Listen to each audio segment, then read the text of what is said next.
to an ideal evening for football. There is barely a cloud evident. The world and his wife have gone to great lengths to be here for a match of great consequence, massive interest in these parts. Barely a breath of wind, so the football has no excuses for not being at its very best. The teams I know are pumped for this. There are fantastic scenes in the stands. There is a great sense of drama here, a great sense of excitement and expectation. Bayern fans singing their songs. This indeed is a delivery. Oh boy. I have to commend the wing play, but I have to condemn the defending. They've got to stop the cross. Bayer Leverkusen, the most prolific team in the league this season. Dragovic. Tar. Sheikh. To the keeper and try something new. Bayer Leverkusen, the form side of the moment. 5 wins on the bounce. Needs to locate someone up front. Stitch defending, but that'll do. Hernandez needs to get forward. And it's been taken straight back. And here's Mane. And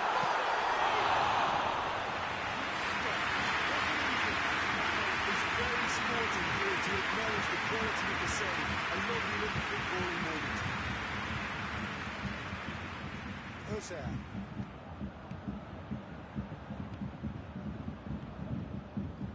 Bayern Munich have come to the defence of their manager. He came in for some stick regarding some of his decision-making.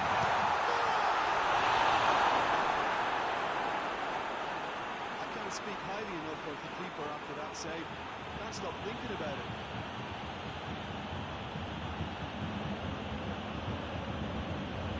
Diaby. It's been intercepted, and that will come to nothing.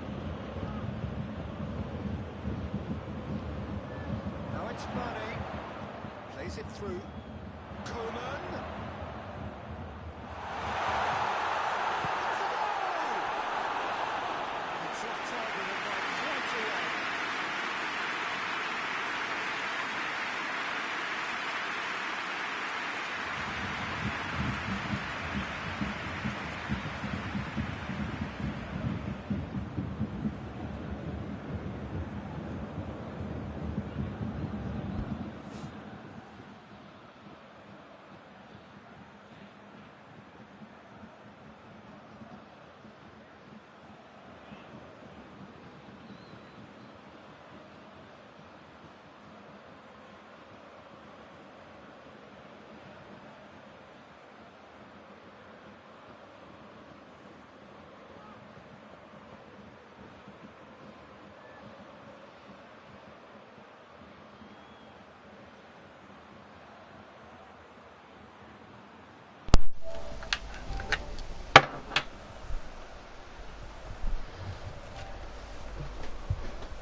The Bluetooth device is connected successfully.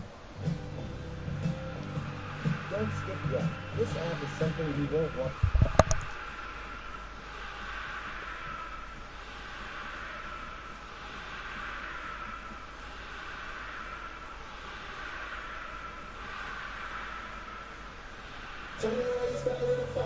Alright, so we're on the way to the Munich show. I've got my sound called Q45s on right now. And before shows, I like to get in the vibe, listen to my music, and yeah, it gets me ready. So yeah, I'm just gonna be in my personal space right now, and I'll see you on the bridge. Should be an arena. How the fuck I end up being a wing clean? I'm a big dreamer. Mum told me stop hanging with them gangsters. She don't know I was the ringleader. Putting work in. You was with a chick, they was watching Nick Jr. I was a junior getting lit. 2017, you would've saw me with a junkie. Came out of jail, started touring around the country while the broke niggas reminisce. A new movie's coming out soon. I just shot the pilot like a terrorist.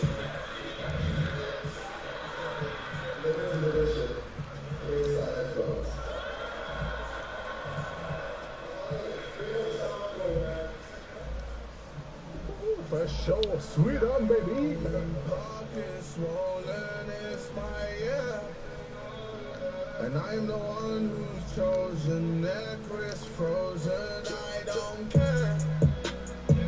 I enter the room, I'm going, no strings holding, hands on clear. I'm coming to all like Romans, this my moment, zero fear. Oh my God, I feel amazing. I love you, baby. All back in our heart.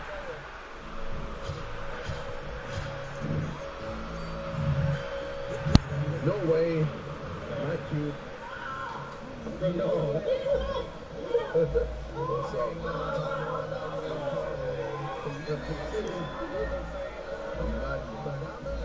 He wasn't really innocent to me. What do you think?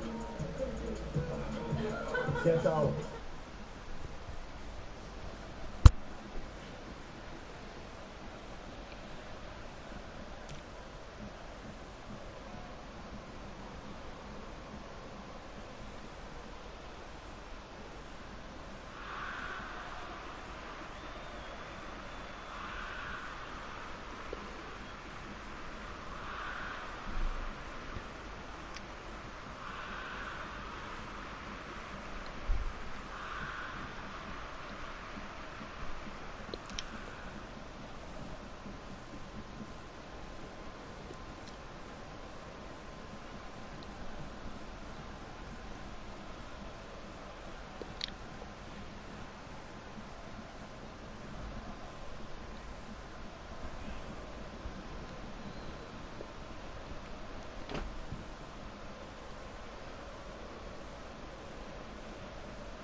We as a Korean mode community need to come together right now. After the release of FIFA 23, you and I have seen the differences within FIFA 23 Korea mode. Yes, we have seen that things like playable highlights are actually really entertaining to play, and they make it quite easy for us to go through Korea mode a little bit quicker, have a lot more fun, and get things done. But here's the big issue when it comes to FIFA 23 Korea mode. It's broken. Sadly, a lot of things that are essential to the mode are broken. And for that reason, I'm making this video so we can go public and let EA know are basically like the fact that we just don't like what they're doing. The fact that they're kind of ignoring this community once again and haven't necessarily properly tested the game, because there's absolutely no way that if you tested this game as a creator of career mode, that you wouldn't have realized these issues, these glaring issues, if you played through, let's say, 3 types of career modes. A Road to Glory type career mode with a terrible team, a mid-table team, and a big team. I'll tell you right now, big teams, No issues so far from what I've seen. The objectives are easy to follow, they're not outlandish, and they are easy to get done. Even if you don't want to chase them down, you can get them done basically and then release them. Those players that you had to buy or, you know, do the transfers that you have to make and all these things. But when it comes to the actual fun career modes in FIFA 23, like the Road to Glories, like the mid-table sides and all those things, they are broken. So let's start off with objectives as we have mentioned them already. Here's a clip from one of our recent videos. I literally just signed 3 players to the youth academy and the objectives are still stating that I didn't. I am about to lose my head, EA. You are ruining my career mode. This is not acceptable. If you're going to put silly objectives out there, at least make it possible for me to achieve them. This objective was sat there at the beginning of the season with a red X on it, and it has ruined everything. I will get fired because it doesn't update. Give us an option to turn off objectives at the beginning of the season, or at least, instead of turning them off, give us an option to have our manager rating locked at the highest rating, so we don't have to worry about getting fired. If I go down with my team, I go down with my team. If I struggle with the team, I struggle with the team. But I want to be there forever, if I want to. It's a game.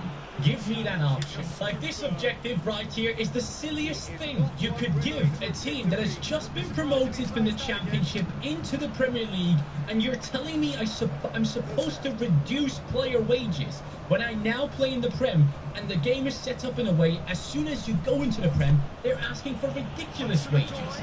How is this a thing? Please, man, EA, just do better. This is unacceptable. I can't believe this is just still implemented into this game, and it's critical.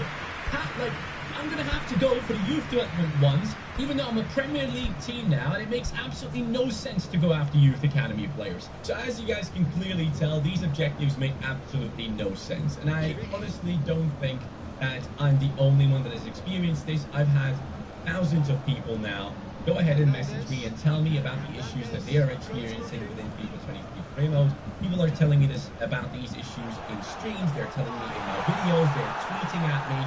But guys, we need to come together and tweet to the right people, contact the right people. So please, as you guys can see right now on the screen, I think you need to tweet at this act right here. I think it's EA FIFA Direct or whatever it is. That is the page to contact when things are not going well. So please, if you can, send this video to that link and also write a text to it and let them know that these issues are currently breaking FIFA 23 career mode, and that we're not willing to wait multiple months for these things. Yeah, what the actual fuck? Van Dijk and Edison and a tradable wants to watch. You should have kept Anthony now, by the way. He's on amazing form. That's literally... No, didn't I tell you to wait for the weekend? Bro, he scored. He could easily get an inform this week. Okay. You don't care. He could double in price. But I don't care.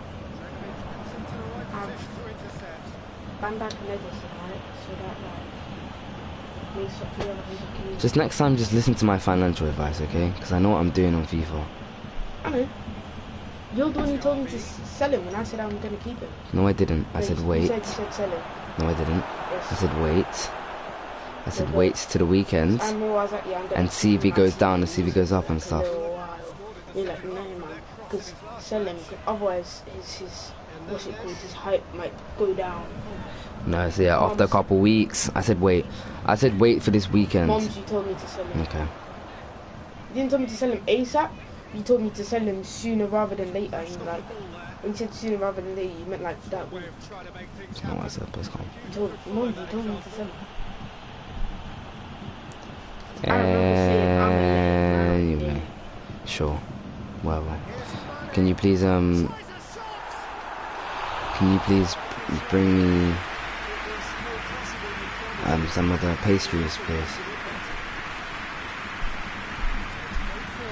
Just bring me like 3 of different ones.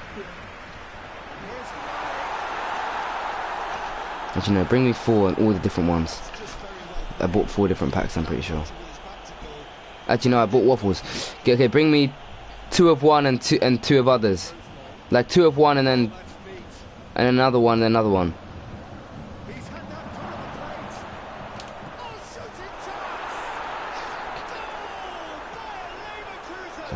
deserves that. To get fixed, because if anything gets broken in Ultimate Team, fixed just like that.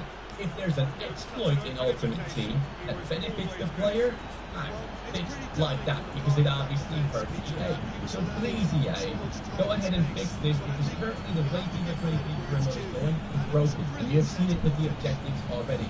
Now, I've seen multiple types of objectives that are breaking career modes. I personally had the ones with the Youth Academy where I had to sign players, 3 players from the Youth Academy for a midfield position.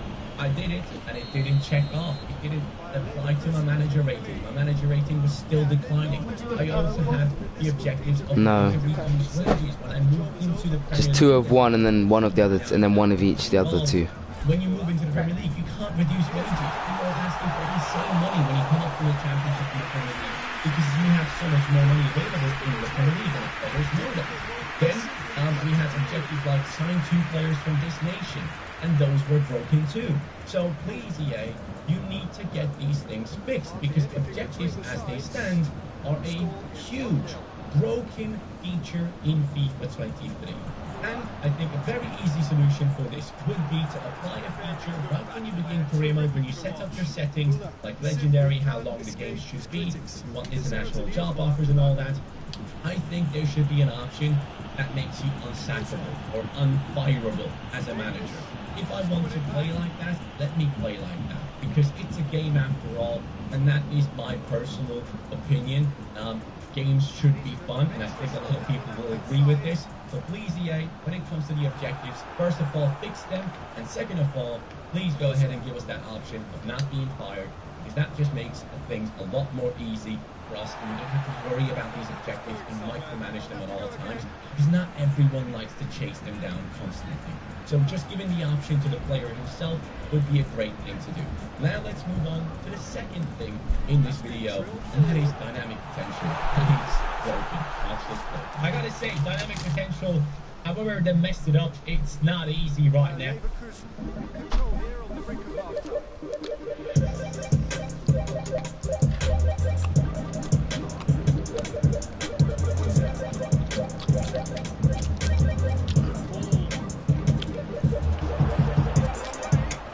To record rebuilds or anything of that kind. So yeah, it is a bit annoying.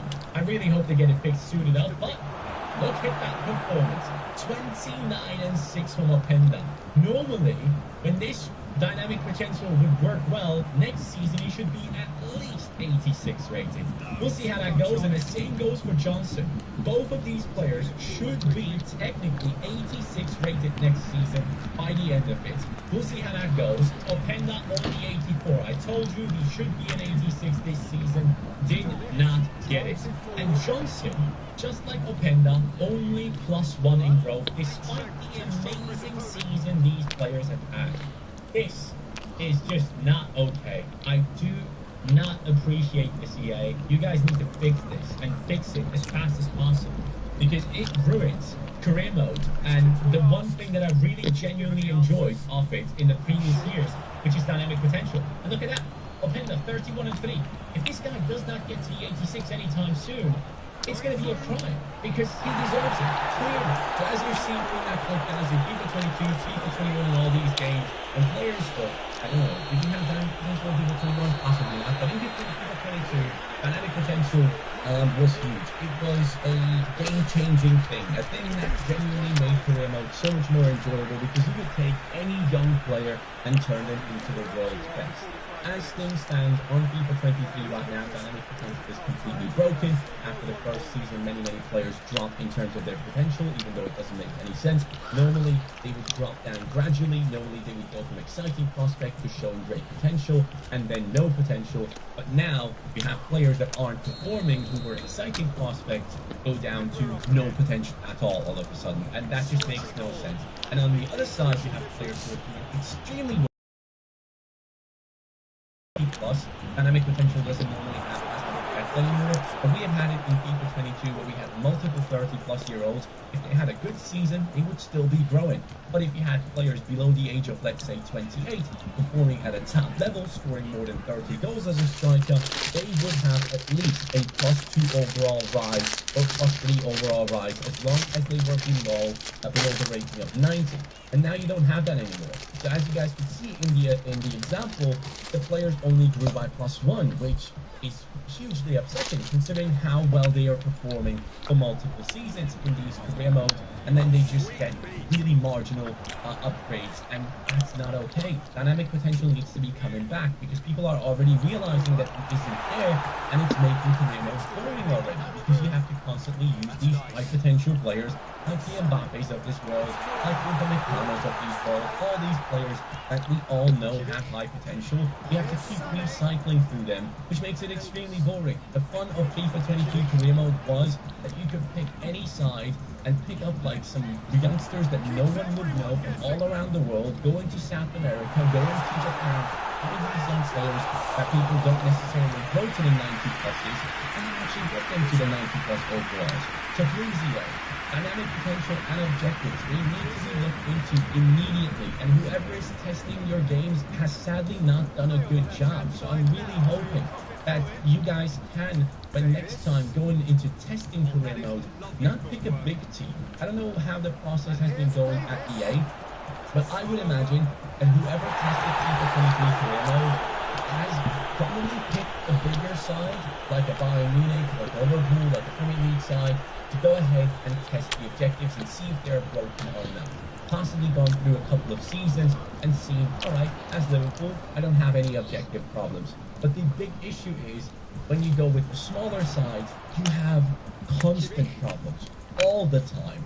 And accompanied with dynamic potential along with that, it makes it extremely frustrating. So please, get these things fixed. Guys, share this video if you can, because we as a career mode community need to come together right now after the release of FIFA 23. If we do this in months' time, this will never be fixed. So please go ahead and at these ones, this thing on Twitter. You can go ahead and at them and let them know about this video and the issues that you experience in FIFA 23 career mode. We need to make our voices heard, so please, let's try and fix career mode, or hashtag change career mode, as we have done it in the past as well, and hopefully this time we'll be heard and these things can get fixed immediately, because right now, career mode, oh boy, it's in a bad state, and it needs helping. So hopefully EA will help us. Have a great day, guys.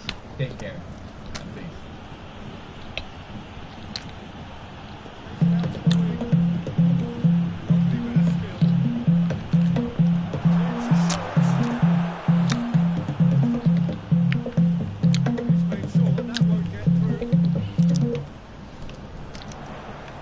Going on, guys, Manny here, and welcome back to another episode of MMT. It has been a while indeed since I've done it like this, but I've decided to mix it up a little bit this year. You might get a live episode, you might get an episode where I'm just doing a voiceover. And this is my first weekend league on FIFA 23. The first purchase of this episode is Özan S6 91 version, one that I've always enjoyed using, so decided to use him again.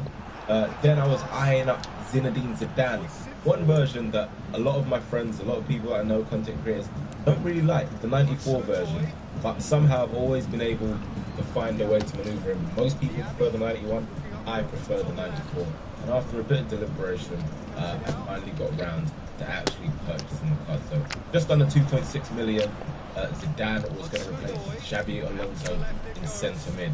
And then it was on to buy Pierre-Emerick Aubameyang. It was time for him to come outside. Pierre-Emerick Aubameyang, usually someone that I'd stay away from in FIFA, I'm not gonna lie, because I don't really like the whole 3-star skills or whatever. But I just thought he looks quick, the way the game is playing could suit him as well, so I thought why not try him. Then we went into game 1 anyway, and I don't know if you guys noticed, if you played champs this weekend, there were a lot of Haalands to face.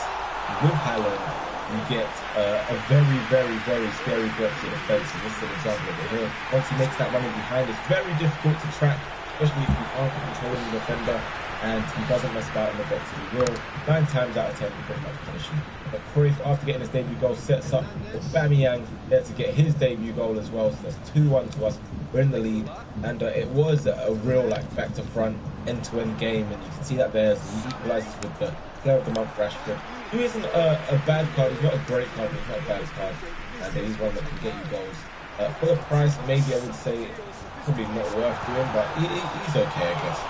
But yeah, we got back in front with Cruyff yet again. I will say a lot of people, despite Cruyff not being lengthy or anything, he still scores goals, and he still definitely can finish. But so can the Haaland. And again, look at this robot. What's wrong with this guy? Everything he was touching was turning into goals. That was a hat-trick from there, I believe. So we had to come from behind to make it 4-4 there with Aubameyang. Another clean finish. This time with the left foot into the top corner. Just took his time.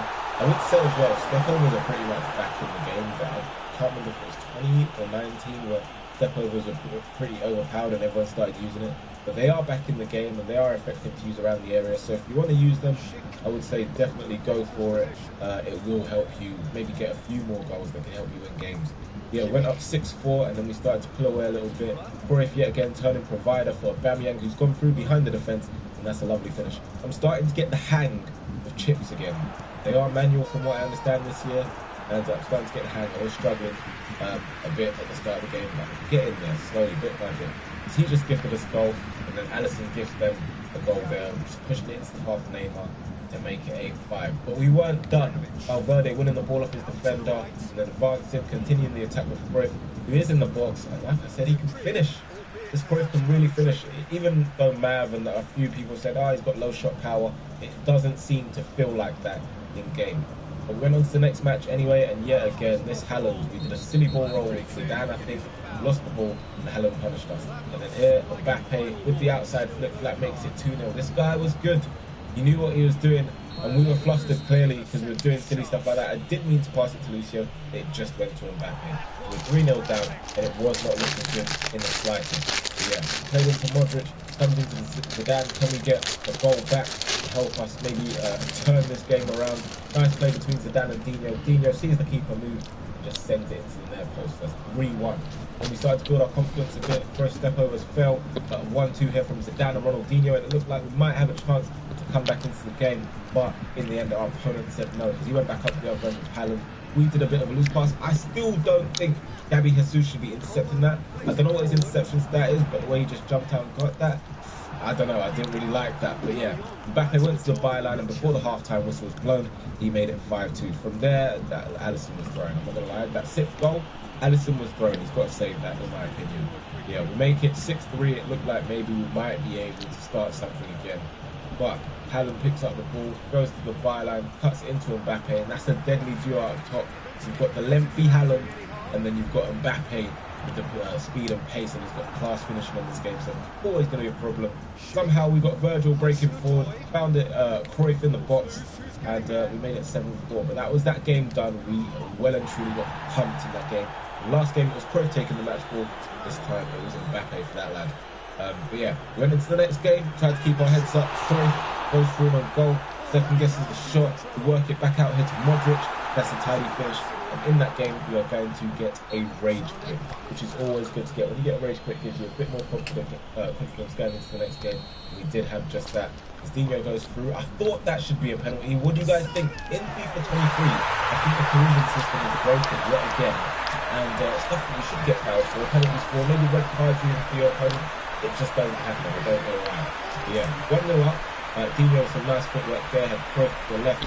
Cruyff then works into Aubameyang. Aubameyang onto Valverde. Valverde takes his time, picks his spot, and makes it 2-0. So we have a bit of a strong lead there. Well, we'd like to think so, but it's been for 2-0. I don't really like to be honest. 2-0 is never a strong score. 2-0 up anyway. Going for the third. Aubameyang there with the heel-to-heel, cuts inside, takes his time. And Aubameyang, like Cruyff, has very, very good finishing. Or is the finishing just quite easy in this game? Let me know what you think down in the comment section below. Yeah, we went on to the next game after we got that rage quit, and this is like a cheap version of Haaland. We saw the power of him there, running behind, using that lengthy meta to his advantage. He made it 1-0, so he had to try and come from behind this Ronaldinho into Cruyff before it gets yet another goal. So he was definitely influential for us Yeah, again, Cruyff is pretty much no different to any of the other years. Very good player, and he is going to score you goals. He is going to create those moments in his dribbling, close and tight dribbling is going to help you win those games. He's got a range to prepare. This time, though, a bit unfortunate, well, very unfortunate, let's say. Haaland, everything that touches this guy in this game turns to goals. Like the Lewandowski celebration. So this guy was a sweat, I'm not gonna lie. When I see guys pair locking successfully, I know that, yeah, you're a serious guy, really. Knocks it into a back end and Mbappe scores. Then Haaland there, a bit of composure in the box, drills it past Alisson. And sometimes you just got to hold your hand up and say, this guy's better than me. And he was. Marquinhos with a header that I thought Luso could have done better with. But it was time for us to leave this game. There is no shame in leaving the game when your opponent's struggling. Don't listen to what these guys say. It's not a rage quit. It's just saving them a little bit of time. But yeah, into the next game we went 1-0 up with Cruyff. We then got a second goal with Samuel Eto'o coming off the bench. And we were searching for the third one. The ball over top from Valverde. For some reason, Eto'o left it. I don't know if he's offside or not. Cruyff into Eto'o, back to Cruyff. Cruyff, bit of composure, nice dribbling, close control. He slots it into the bottom corner for yet another rage fit. On to the next one, and we take an early, he takes an early lead with Zakaria there. And Zakaria played against him on the RTG. He is OP as hell. He's literally everywhere. The Aubameyang drawing us back to level with a left-footed finishing. Aubameyang surprised me, I'm not going to lie. And then Cruyff works his way into the box, bit of composure, and makes it 2-1 here. So yeah, starting to get our mojo back again after like that loss, a couple of losses that we had at times that could have set us back. But yeah, we kept our mojo. This is beautiful dribbling from Modric into Valverde, and that was 3-1 there. Yet again, another rage fit. And Ronaldo is setting beautiful chip. If I thought I've got the hang of fantastic finish from Ronaldo. So yeah, as is usually the way for me, most champs games, most youth games, they're going to goal down, sometimes 2 goals down. But we try and work our way back into it here. Great play, Zidane into Ronaldinho, and Ronaldinho there with the Regili spin. Didn't really come off as we'd have liked. We would have liked the goal at the end of it, which would have been nice, but in the end we get a jammy goal because FIFA prefers it that way. And then we try and make it 2-1 there. The Aubameyang cannoning his shot off the crossbar, straight up the other end in typical FIFA fashion. I think Alisson's got to do better and get that as well, but he doesn't. And we find ourselves 2-1 down. Then Ronaldo, yet again, Alisson, I feel like at first he was really good for me. And then as the weekend went on, it just seemed like he was throwing. Because our opponent makes it 4-1 there. He was firing with Diogo Jota, making me want to buy him on the RTG. And then to finish it off, yet again, I was done. The guy was just better than me on the day. We didn't take our chance that we had that could have made it 2-1. And then he was in the ascendancy. So we had 2 games left after that. A 5-1 loss, which didn't feel good at all. But we had to move on. It's not about how many times you fall, but how many times you get back up. And this is the way to get back up. Beautiful dribbling from Cruyff into Aubameyang, making that run as he's always going to do. And I have to say, Aubameyang, for me right now, gets the MMT seal of approval. So yeah, 1-0. And then this guy, it looked like it wasn't going to be cleared from the box. And I could feel that going. And then when it's against you like that, you know, when you can see goals like that, Valverde with an easy tap in. And he did this celebration, which did get me a little bit mad. I try not to be mad at FIFA this year. I'm trying to keep my cool, which we do here with a pass into Zidane. It's a lovely left-footed finish. But yeah, what's the celebration on this game, guys, that gets you the most angry? Like, I don't know why they took shushing out the game, because there's still celebrations that are far worse than shushing in my opinion, but that's just me anyway. Yeah, 3-2 in this game, we've taken the lead, and late into the game, Cruyff into Eto'o, Eto'o onto Zidane, and this is a way to finish off the game. And you can imagine what I said when that went into the net. Get that into the back of your net. It's the patch, Zidane making it 4-2. Then we went on to the final game. Ronaldinho out wide. Oh, I'm sorry. Do you know what? I feel like a rat using that skill move, but we did there, and Cruyff applied a lovely finish. Then he did the same pretty much outside of the boot. Bruno Fernandes with the goal, 1-1. So we had to try and work our way back in front once more. Cruyff on the ball, spots the run of Aubameyang, going deep beyond the defender. Can he get it into the box? He cuts it back to Cruyff. Cruyff onto Dino. Dino takes his time. Can he pick his spot? Does exactly that. And that was a rage. Well, let me not call it a rage quit. I need to stop saying rage quit. I'm just in that habit. But that was our opponent quitting there. And then we ended up getting rank 3, which isn't too bad. I know some of you guys are going to be like, oh my God, with that team, you should win every game and get rank 1. No, I'm not that good at FIFA. But yeah, Ben Yedder in the red picks. And then the next one, we got Musiala. So it was looking good. We were hoping for 89 Haaland. Will we get him? Let's check it out. No, we got the fake Haaland. We got Sorloth, the sloth himself. And we got Rafael Leao. So I think for our red picks, I hope it stays like this. If you get higher ranks, that you should get good red picks. And that's not bad. Then we went on to the packs. And in our first pack, we were looking to get a walkout. The game actually obliged. And we got 88 rated Tony Cruz, who from what I hear, people say might be the man this year. So at some point, we'll probably be looking to try him. Probably will wait till he gets a special card anyway, so we can get the full experience. And yeah, who knows. But in that pack, we got Trent, a man who is under question right now from so many people. And I do feel bad for Trent. Let me know what your thoughts are on Trent down in the comment section below. I'm going to stick by him anyway. I'm a huge Liverpool fan, and I feel like I'm at the stage now, I'm a grown man. We can't just be grilling players. We have to try and stick by them. But yeah, moving back to the FIFA stuff. Premium Team of the Week pack number 1. And in this pack, we got James Maddison, who's a man in form. Are you taking him to the World Cup if you're Southgate? Do you know what? I think on that form, you kind of have to. I don't know who's going to replace, but I feel like James Maddison definitely should be in the picture. Chris Smalling was the final Team of the Week pack player, and we've got Danso, Secan, players that we can't really do much with. I discarded Secan, and I think I was going to leave the rest for SBCs probably. But Bamiyang, decent record, 7 goals in 11 games. Cruyff, 13 in 11 games. Dino's got a decent record as well. Zidane impressed. Don't think he's as clunky as people make him out to be. And Samuel Eto'o, by the way, who's probably going for around 1.3 million coins right now, is being selected. Xabi Alonso hit the list. We had to just free up. Yeah, we were ready preparing for the next episode. So let me know your thoughts on this. If you prefer it this way, if you'd like to see a mixture of live and post-com. Until next time, guys, I'll catch you soon. Peace.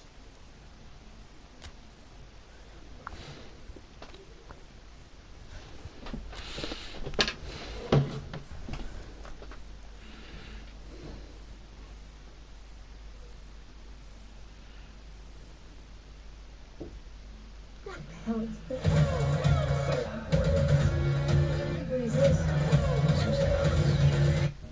So welcome, ladies and gentlemen, welcome to officially the first episode of Career Mode. I know it's taken a bit of time, but I wanted to get the settings right. I know I was meant to stream yesterday. I apologise. My back is still kind of playing up. I forgot Man United were playing, and they were playing in the middle of the day, like 2 o'clock over here in Florida, so it kind of messed things up. And then I was having problems with FIFA on the PC version and all these things. But anyway, I've managed to lock it now at a steady 60 frames. Some of the cutscenes now I'm getting like 45, even 50 at times, so it does look a bit better. But we'll do what we can. Now, before we dive into this, as I said, is going to be before. I'm hoping the most realistic career mode you're going to get on YouTube. As in, we're playing with all manual.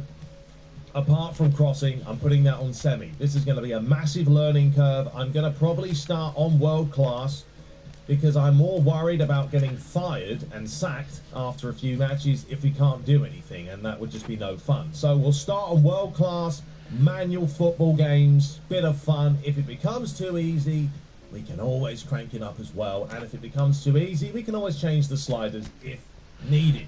So that's the game plan.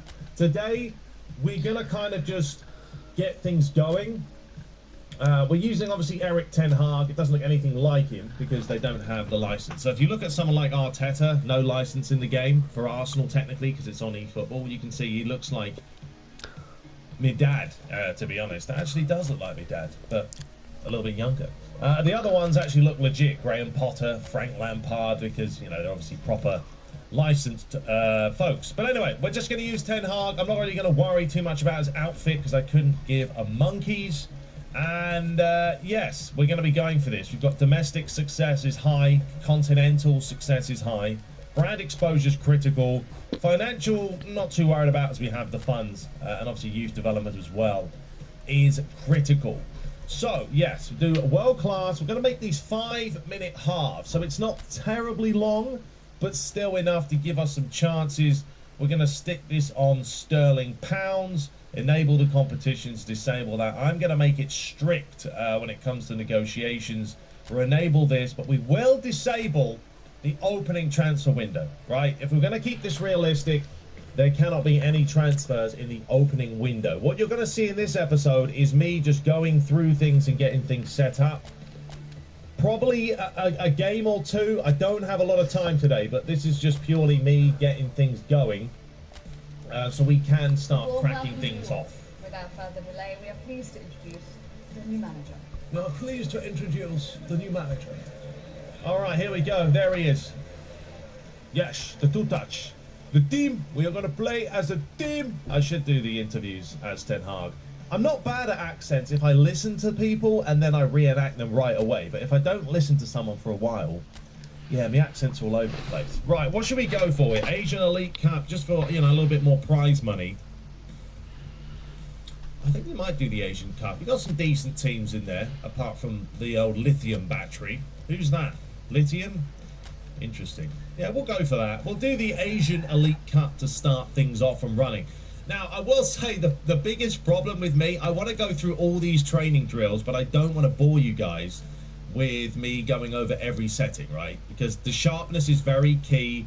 If your players aren't sharp in the match, you're going to notice that, and they're going to play a little bit more pants than they probably would normally.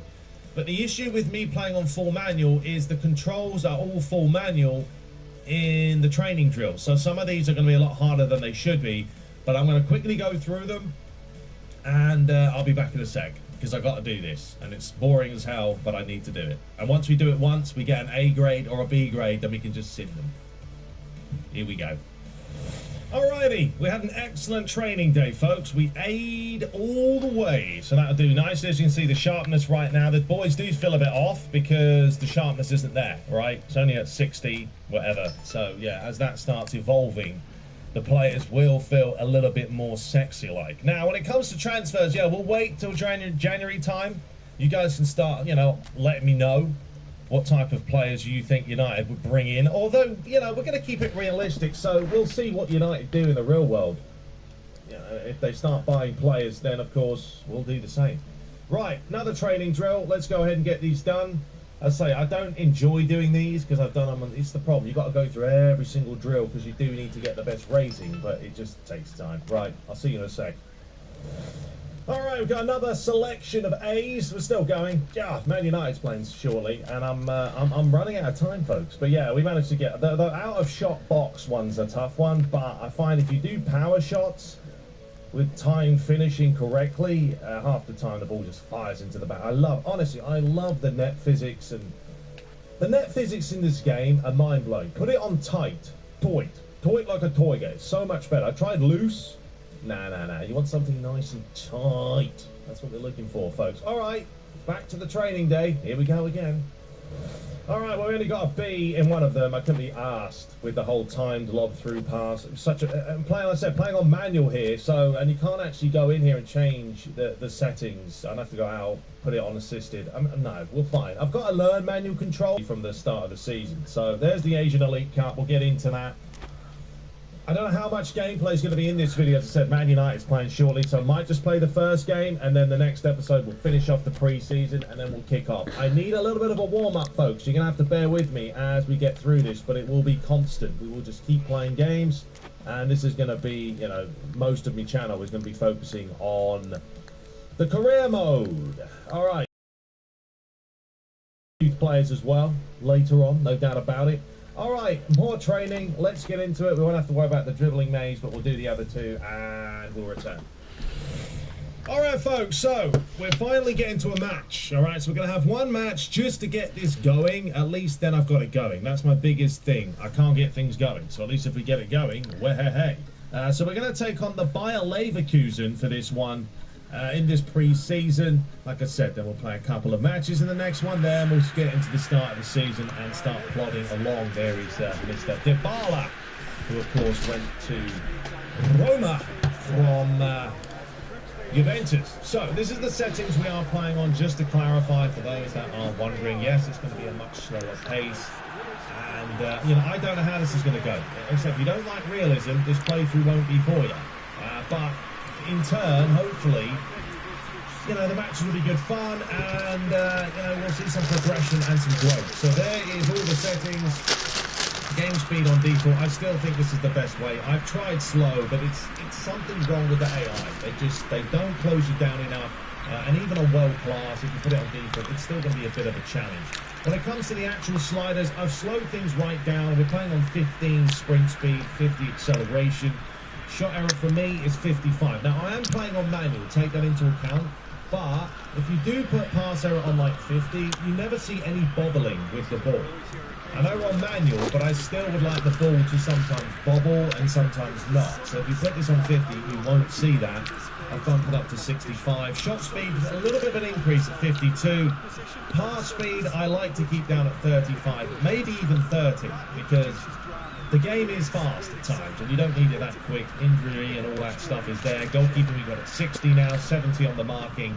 The difference from last time, folks, is I think line height is now 55 instead of 70, which condenses the field a little bit more. And then you've got line width of 48, 45 for full-back positioning, 60. I like to have 60 on the power bar. I like a little bit more. That's all preference, personal preference. But if you're playing on manual, you don't want to be holding the button down too long. And then 85 on the touch error. It's the same for the CPU regarding the bottom settings, but at the top, I've got shot error at 65, pass error at 65. If I keep missing everything, then we can always change this. I mean, we are on world class, so we'll see. That might be too high, but, you know, I'm going for Mat 10 sliders. 52 shot speed again, and all these are exactly the same as what we have as the user. And there we go. That's it. Right, let's dive into this. So we're going to be playing our first match, taking on the Bayer Leverkusen. We could do a quick sim, but I'm not going to do that because I want you guys to see the gameplay and let me know if you think this is something that you would enjoy watching at a more realistic type pace. So, changes that need to be done. First of all, Ericsson needs to be as a centre mid, otherwise the game doesn't like it. We're going to switch in Casemiro, Anthony as well. I think we're going to have to play more of a 4-3-3, to be honest. I think you've got to do it with Manchester United. As you can see, the sharpness is terrible for Maguire, no surprise. Ronaldo's on a 65 sharpness, Rashford's up on a 90, so I think we'll roll with this to start with, and we can always make changes. And you know, the younger players, they're going to get a chance at some point, but first we've got to find our feet.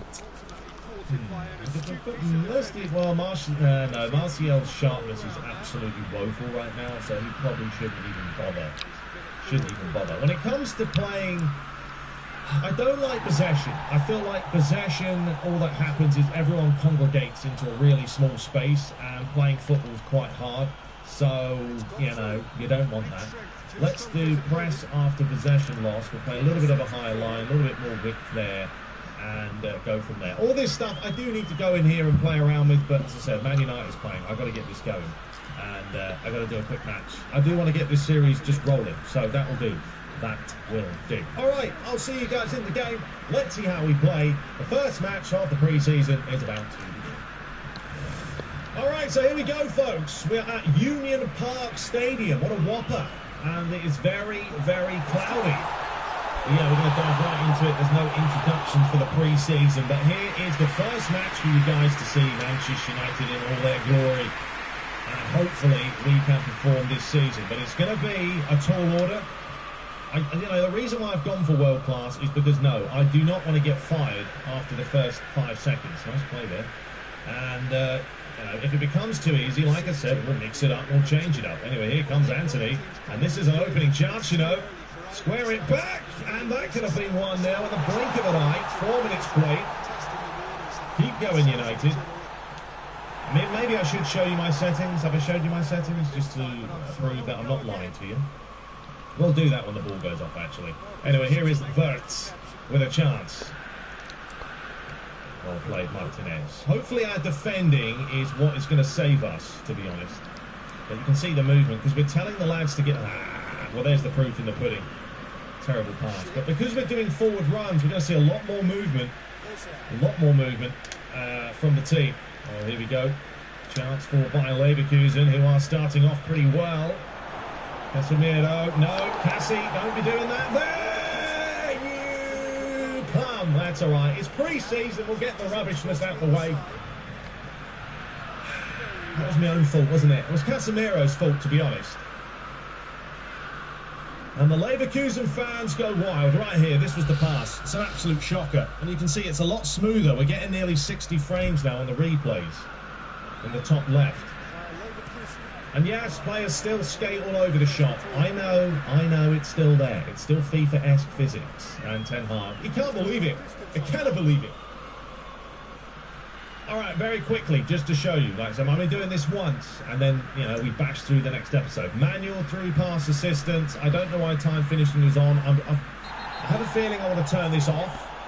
To be honest, for the time being, while we're learning the ropes. Why do they never save? I swear, I saved this stuff.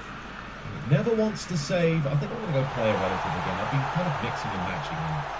I don't know, but everything else is on manual, apart from cross assistance, because it doesn't really work. It's kind of broken. But there we have it. That's the settings we are on. All right, let's get back into the action.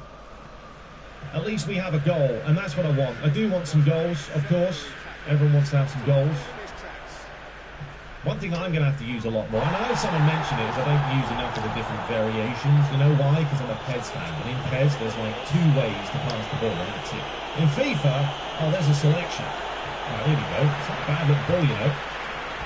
But yeah, we've got low drill pass and everything. There's a ton of ways. Ref, is a foul going to be given there? No. Oh, he has given a foul. Ooh. Well, regarding penalties as well and handballs, we're playing with handballs on, all right, but no penalties because they were getting a little bit ridiculous. And this is a beautiful shot. Look at Ericsson there. That does look absolutely gorgeous. All right, do we go Ericsson? Do we go Bruno?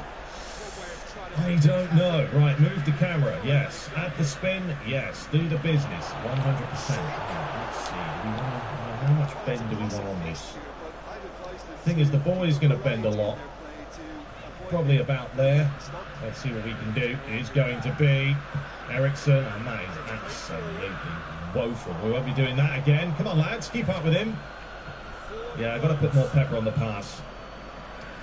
Once you start playing this game every day, if I'm not improving, then I probably should retire. No, here is a chance for Schick. I remember Schick bought him for my Man United playthrough in the Master League. Right, Ericsson, here we go. This space out. What? Very careful now. Yeah, he has to change his ways, or this referee will soon change his status.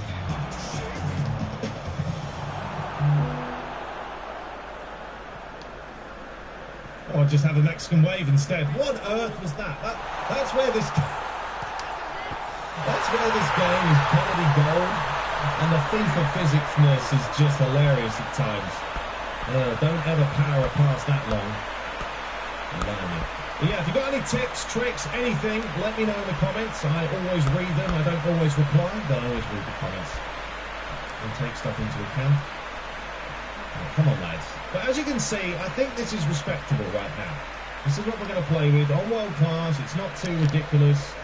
And I think it's definitely going to give us somewhat of a challenge the more and more we play it. Right now, we are looking pathetic, but to be honest with you, you know, Ten Hag's a new manager. He hasn't seen the boys play, and sometimes it does take a bit of time to get things going. Well done, Bruno. Flick it on. Missed it. Right, Anthony. Cut back, well done. Square it, beautiful. Give it back to him. There we go. And there is space out wide here for Rashford. Well, you might as well have a shot, son. Well, I don't know what the goalie's doing, but we'll take it. Woo! Marcus Rashford on the score sheet. He's had a really good start to the season in the real world. Martial as well. They've both been scoring. And that's what we like to see. But yeah. I don't know what the goalie's doing. I mean, I really think the goalie should do better there. I mean, got the goalies on what, 60? I mean, there's a bit more shot power. There wasn't tons of power in this. There's a little bit of swerve, but yeah, the goalie, I really don't know. What on earth he's playing at. Get forward, Martial. Go on. You see, you've got to play. The Bayer Leverkusen gave it right back to us. Casemiro, little ball over the top. Lovely pass. Anthony, I think he's going to be a very key player for us. But yeah, as you can see, we'll see what the AI do defending-wise. Because we can always adjust the error as well, you know, passing error, shooting error, even the sprint speed. And that's what I like about FIFA. Konami, you know, putting in the sliders, it's not always the greatest thing to do, but to have the ability to slow the game down with the sprint speed alone can change the game completely. Playing on 50-50 is way too fast for my liking, but, you know, once again, it's all personal preference, and at least we have the option to change it. Varane, I was going to try that. Going to try it, didn't work out. It was Tar. I love to say Tar all the time. It's a very British thing to do, as you guys would know. All right, here we go. Baker does feed it up the line, gets it back again, squares it inside. Hudson-Odoi. What's he doing there? Get that out. That'll do. Just clear it away, lads. 1 minute till the break. Yeah, one thing that people have been stating is that AI don't really cross. And it's weird. I see some teams crossing a lot more than others. And other teams, they don't cross at all. So, EA, definitely something to look at. Anyway, there's half-time. There's one apiece. Marcus Rashford on the score sheet. Some debatable goalkeeping. But let's get into the second half. Right, something else I noticed, and I'm sure this is a bug, let me know. I'm sure it is, right? Because why would have you noticed every single player, once you get into the game, has a sharpness of -1. I'm hoping that isn't the case, because that would be very worrying. But yeah, every single player, and the morale is also unknown. I don't know if that's just because he's just started a career, but there's no way that everyone's sharpness should be a -1. So is that a bug? I think so. All right, here we go. Second half out the way. I don't know what I was going to say there. I was going to say off. Yeah, I mixed it up. All right, here we go. Let's see what we can do in the second half.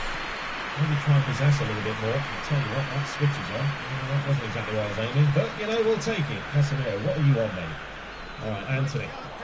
Now, remember, when career mode, you know, the gameplay probably will be slightly different to playing just regular because of the sharpness and the morale and how players are a little bit more pants when the sharpness isn't there. So it's going to take him a few games to really see the difference. That's a nice little challenge. Frimpong not having any of it, and he's fed that one up the line beautifully. Here is Diaby. Just going to hold him up, hold him up. Come on, Diaby, what you got? What you got, son? Nothing. Oh, missed it. Frimpong again. Give him a shove. Oh, Malacia, well done. That'll do. Right, Rashford, little header in, and he's in. Beautiful pass. Bruno licks it off. Jadon, he will have the legs here. Right, who's in the box? Back post. All right, that's an interesting pass. I used L1 and R1 there to try and do the other type of cross. Absolutely pants. Jadon, there we go. He's offside. Flipped it that one out wide. Lovely. Get in the box. Dallo. Dink it. Chance. Could win the header. Comes back to Rashford. Deflection. Anthony. Good save by the goalie. And Bayer Leverkusen all over the shop at the moment. The pressure mounting. Here comes Arangues. And remember, my name pronunciation, often comical yet beautifully done. So don't be coming in here slagging me off with the name pronunciation. I know how to pronounce names. I'm doing what Speed does, to be honest, just to fake it. All right, get in there. Oh, no. Get close to him. This is where they'll start playing. You can see they're not playing crazy tick-attacker. They are knocking it. They're not going mad. And they're still working it round here. This is a lovely move. And that's a great deflection. I think it actually came off their own player. Yeah, let's do it. Let's bring him on. Cristiano. It's time for Ronaldo to make an appearance. This is what all the fans have been waiting for, I'm sure. But we've got to get Ronaldo back to scoring consistently. Rashford had a reasonable game. But once we start playing with the tactics as well, then I think we'll start seeing a lot better performances from ourselves. That's not great pass. I mean, some of you might think this is too slow, but I'm like, this is generally the pace I like. Because if it's just becomes... The AI love to try and slide in. They still kind of do that annoying shimmying, so you're going to have to deal with it on world class. You put it on legendary, you don't see it as much, but yeah, in time, we can always adjust things. As I've mentioned 1,000 times. Right, anyway, here is shit. Diaby gets it back. Stay with him, stay with him, stay with him. Well done, Martinez. Manages to clear the lines. Baker. Get up. Well done. Right, chance to break. Go on, Ronaldo. Go on. Have that for a pass. It's not bad, you know. And Ronaldo, oh, the way he fell there was absolutely brilliant. I love that. Oh, Ronaldo's got in the way of it, and he's given a handball or something. Yeah, let's bring on Fred. It's pre-season. We'll make some changes when needed. Also, regarding matches, I want you guys to let me know. Personally, for myself, I do like to generally do 2 matches an episode and show, you know, the highlights, but I'm going to show you a good amount of highlights. But if you guys want to see more of, like, the match, let me know. If you want to see just highlights, let me know. You guys are the ones watching these videos, so yeah, I can't tell. All right, we've got another foul here. We're actually seeing some fouls, which is nice. Right, we've got to do this. We're going to go an absolute knuckle shot. Let's try and find it. Where is it? There it is. Knuckle. It's got a bit of bend on it. Here we go. Come on, Ronaldo. Oh, blimey. Did you see the pace on that? If that had gone to the left. Woo, that goalie. One thing I would say, if you are playing manual passing, R1 and X is a real... Nothing? We'll bring that back and give him a bookie. But R1 and X is a really nice way to ping it around when you need to play those longer passes. Yeah, good on you guys. There you go. Right, Ronaldo's in the box. Where you at, Cristiano? Not a good ball in, Malacia. Pathetic, Sam. All right, the keeper takes blame. He's probably going to roll this out. There he goes. 4 minutes till the break. Not the break, till the full-time whistle. It's been an alright game. I don't think it's been terrible. Probably be quite realistic result if it did happen in the real world. First game of the pre-season. Still trying to find your feet. Bayer Leverkusen have had a few chances. We've had a few chances. Well done, Dallo. Bruno. No, Bruno. Bruno's feeling a little bit off. Well done, Dallo. I do feel like you need someone like Casemiro in the middle. Because Casemiro really does help you just kind of cementing the middle of the park. But there we have it. One apiece.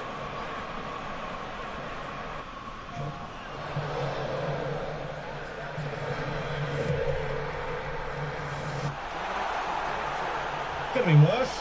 And there is Shickety Dickety. I have to say, Anthony's face is absolutely amazing. No, it's not. There's some work needed to be done. It's amazing how some faces on this game mind-blowingly good, and some it's like they really just didn't care at all. So there we have it. 7 attempts to 3. So there was some attempts. They had some possession. And, yeah, it could have been far worse. Could have been far better. So let's have a look at the quick group.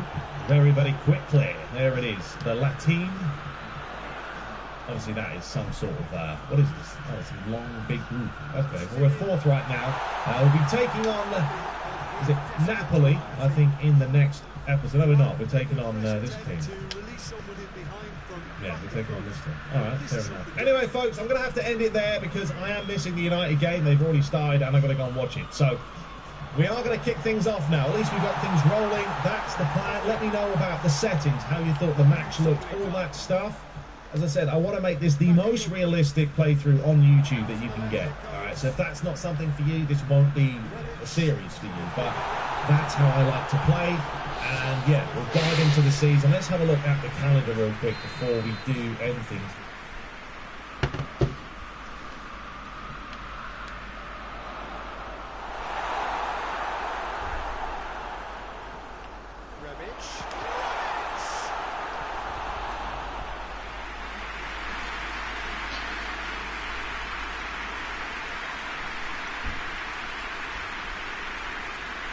Church has their Western Church inadvertently created the Sneakos and the Andrew Tates, guys that are now banned from social media, that drop a lot of red pill truths, but are in many ways void of the gospel. Young Don, your acquaintances collaborated with Sneako, of course. What do you think? Macro idea. As you, who are a recent convert to Christianity, you grew up within the context of the church, but you're relatively a recent convert. Do you feel like seeing Christianity in public, do you feel like it was something that was aspirational and or relevant to young men that want to succeed? No. Why? because that is not how the modern church is marketed to society, to young men today. Okay. When you think of the modern day church, the one that is in front of you, you know, the one that it's, it feels like it's motivational speaking for you know, a certain demographic. You know, like it's not. See, the true gospel is masculine. Okay. You feel me? The true gospel is powerful.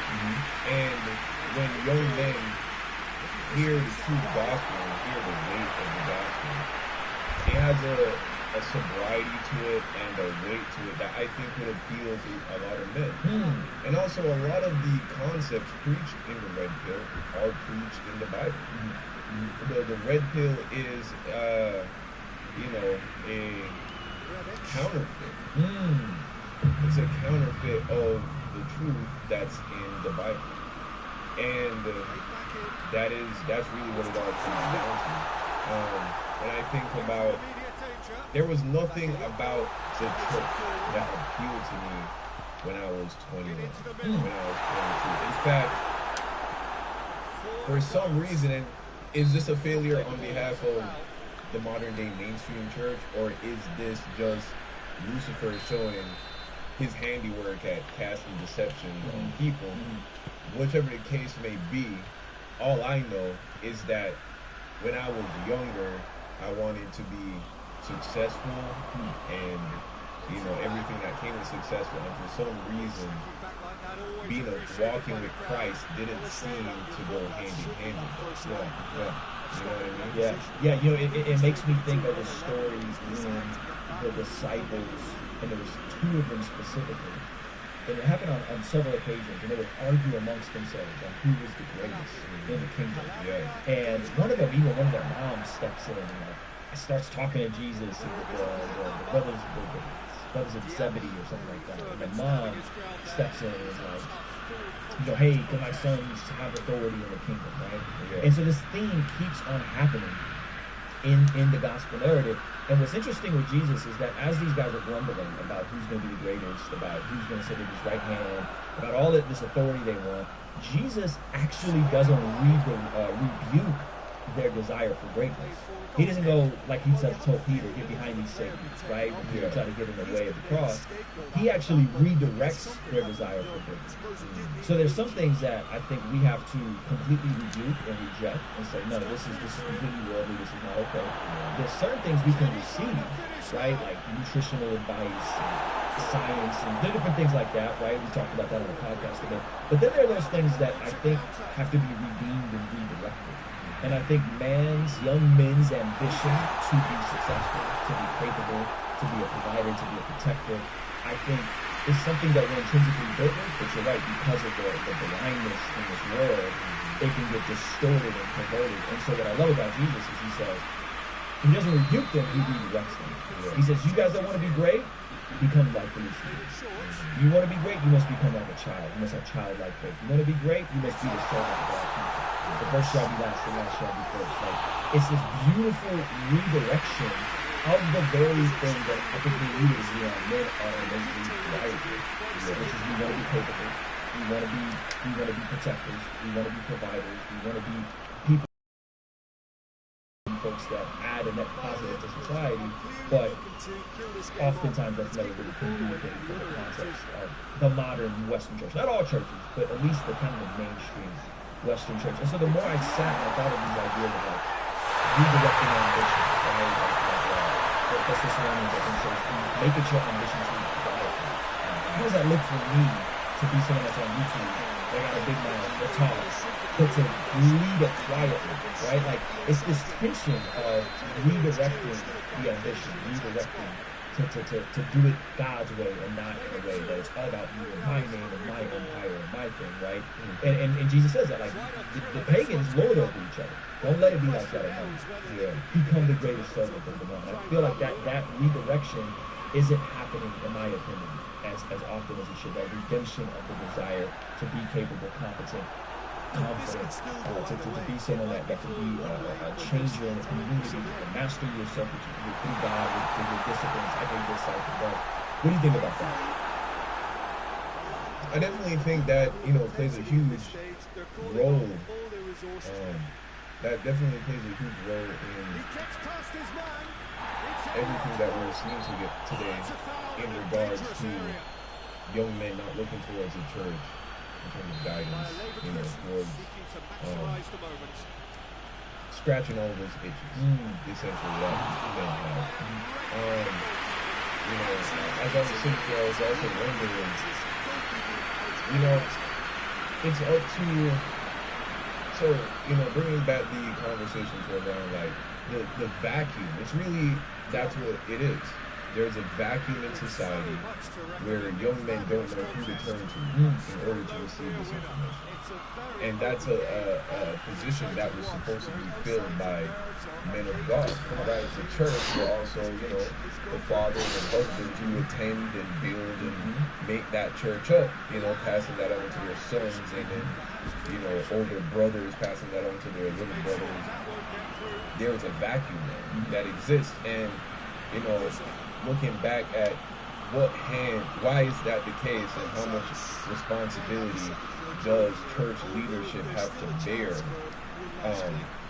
to that end, to how much responsibility do they need to claim for the fact that the state of things are such? I think that's a very good question that needs to be asked. All right, well, let's address it. I'm going to play you this clip. Sneeko and Andrew Tate talk about that. But I want to get your thoughts on this.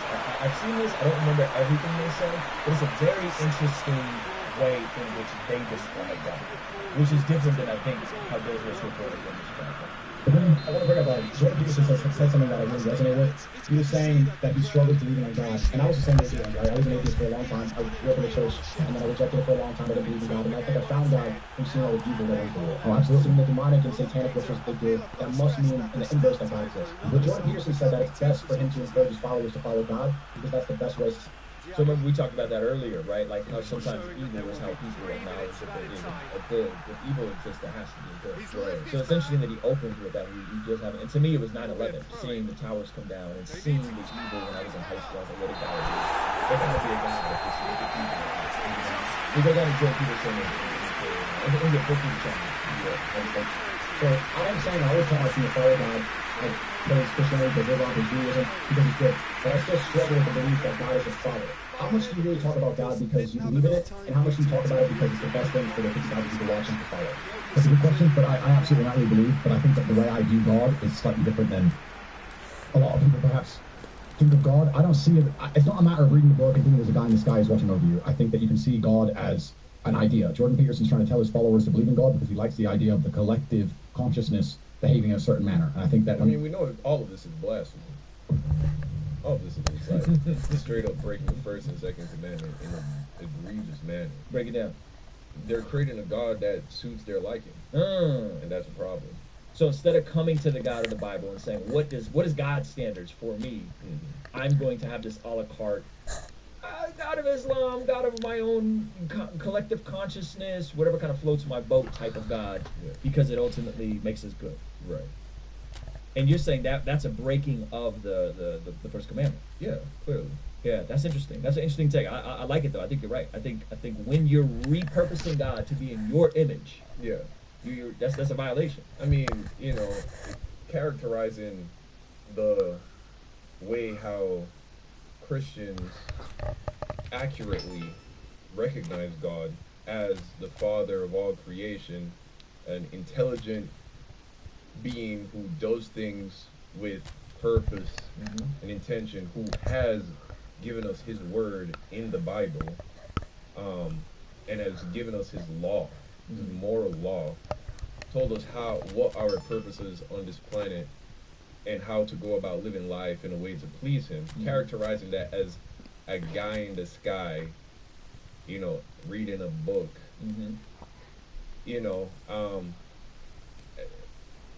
I understand, I can relate to being lost and talking about God in this new agey, just vague, esoteric manner, and that's what's very popular now, and that's what Andrew Tate's doing, and that's what Sneako's doing. It's a God with no accountability. It's a God that you made up. Yeah. It's a God you made up, and I can relate to it because I was once there, and it's a problem. Yeah. It happens, God within itself exists. If you have 100 people in a room and they all do good things in the name of God, well then God's real, right? Because God's making 100 people act good and righteous. So you can't say God's not a real force. Whether you want to call a person, a force, an idea, an inclination, whatever it is, God becomes a real thing. I know that if you act in a certain way, if you act in a godly way, the world is a better place. If I extend to God must exist. If you act in an evil way, then hell must exist. Like you said, if it's demonic, dangerous things they're doing in the world today, does that mean there's a man underneath the ground covered in fire who's making them do it? Or does that mean that their collective consciousness pointed in a negative direction makes you out to be at the devil itself in your thought? So I know that. He's saying that if he believes in God, that's what makes God. It's not the fact that God is real. What? You don't have to believe that Disneyland's a real place. Exactly. Disneyland's a real place. If you've never been, you can go. With what? Chicken strippers? And some, you didn't even make fucking veg. Mexico. You said you didn't make veg. No, look at your plate. You didn't make this. You didn't make this, did you? You said you're gonna make some potatoes, you're gonna make some veg, because all you have to do is warm this up. Oh, okay. And it's another oh yeah moment, isn't it? It's another one. Are you online right now? No. Good, because you're not going online. No, you're not. Mecca, do not walk out on me. Mecca, I'm speaking to you. Mecca, I'm speaking to you. Mecca, show some fucking respect. Show some fucking respect. Hey, you're just like... Mecca. Yeah, relax. Right? First of all, no, I don't. Mecca, no, I don't. Mecca, the fact of the matter is, you're not listening, are you? Multiple times. We had this conversation yesterday. Yes, I was listening, man. I'm just tired. Mecca, obviously people are tired. That's fine. This is a separate issue. It's got nothing to do with tiredness, because when you're the most awakeness you are, you still have these blips, don't you? It's got nothing to do with tiredness. It's nothing to do with that. It's to do with habit. That's what it's to do with. It's to do with habit, right? Also, I know you can make mash 10 times better than this. So I don't know what this. Because you were supposed to make potatoes. So if you were making mash, then fine. Then, you know, at least make some good mash. Plus, it's not 7, it's 8. So I know, that's my point. I was trying to get it done, like, quickly. Yeah. I'm still going to do 7. Yeah. So I have to come in and tell you to go make food. Right? Number 1. We then talked about what you're going to make. You're going to make your own greens. You're going to make potatoes. You then bring up heating. Yes, we did, man. Yes, we did. But no. Yeah, cooking. Yeah. No. Yesterday we talked about you making greens and potatoes. Yeah. No. I already told you that I don't like this mixed up veg shit. I already told you I don't like this. I can only eat peas when they're in rice or stew or something. These carrots are shit. Sweet corn's alright by itself, and I don't like green beans. So I've already told you that I don't like this, right? You then proceed to make mash, and it's bad mash. Then you bring up my food lukewarm. Lukewarm, it's not even warm. It's not even warm. Why am I eating lukewarm food that you've just made? I was just serving it, man. What do you mean? Like, if it's hot, fresh out, then you serve it and you bring it up and it should be warm. Have I ever brought you lukewarm food? What the fuck? Yeah? And then Mecca. Yeah? This happens multiple times. It's not about the scenario. What's it about? It's about the principle.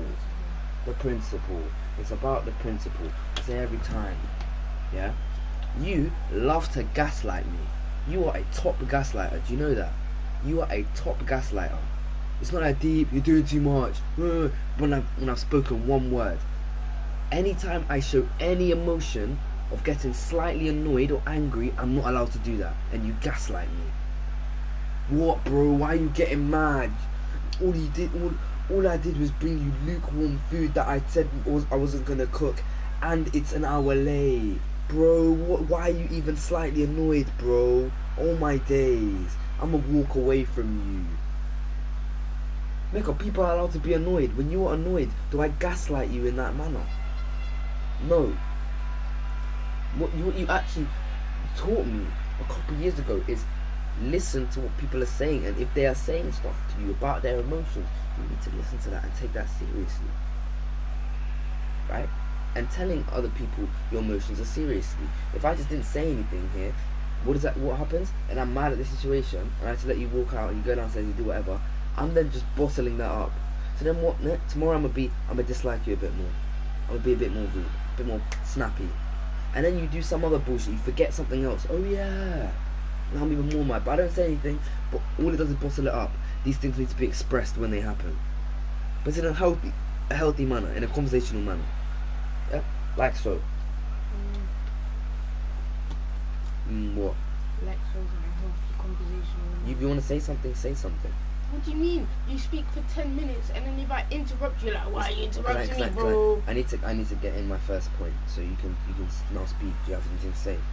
I'm saying, like, I'm just saying, the way that you do it as well, it doesn't come across as slightly mad. It comes across, oh, I'm fuming, I'm about to go on the longest rant ever, and then we're going to be here talking for another hour, and then all that will happen, like, it doesn't make me feel any better, it doesn't make you feel that much better. It's literally just like, yeah, like some of it is actually valuable, but a lot of it is just wasted back and forth, back and forth, back and forth. Okay. And then also, every single time, man, you go mad, and then I say, oh no, stop going on, man, stop conveying it like this. I told you it does not get to cross me. All it does, yeah. Okay, so how am I supposed to have a conversation with you? You don't like talk for so long. Like, concise your points, man. Make them more concise and literally like. Okay, that's criticism. Okay, I'll concise my points. Fine. Okay, why do you think this is acceptable? I don't think this is acceptable. Okay. So why do you think I do not have the right to punish you? So not being acceptable and being punishable is two different things. If something is not acceptable, then you can punish. Okay, maybe a punishment, but that's a harsh punishment. That's too harsh a punishment. How is it harsh a punishment to say you're not going to play this evening for your behaviour yesterday and today? No, it's not over anything. You have work to be doing, don't you? There's work for you to do, isn't there? Isn't there? Okay, so there's work for you to do. So it's not like I'm doing too much. You went and just blurted mum's whole thing to dad. Not using your ears, not using your intuition that you very clearly have, having your lapse in concentration. The same thing that's happened today. Yeah, the same thing that's happened today. That's what I'm saying. Mecca, you will not be on the PlayStation this evening. You can go and do some work or something. You need to seriously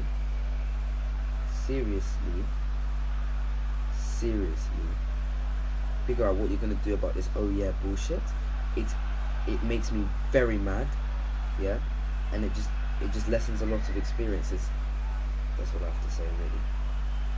Yeah, really know I've told you about this multiple times. That's literally it. And, yeah, that's what I have to say. It's been multiple times, again and again and again. I say the same thing. You do the same thing. You just in one ear out the other. Can you please take my food downstairs? Can you please try your best to smoothen out some of the mash? It tastes like I can taste chunks of potato for some reason. Can you please clear the vegetables off my plate? I told you I don't like this. I don't need to cook it for you. Remember, we even said you're going to make green beans. You're going to put them on the side. Everything. We talked about you're going to make greens and potatoes. It's fine. You had a lapse in concentration in the mash. At least make mash that, you can, it's smooth. This doesn't taste nice. Actually, it tastes nice. It doesn't feel nice in my mouth. So, yeah. And warm it up, please. And then bring up the ketchup with my food, please.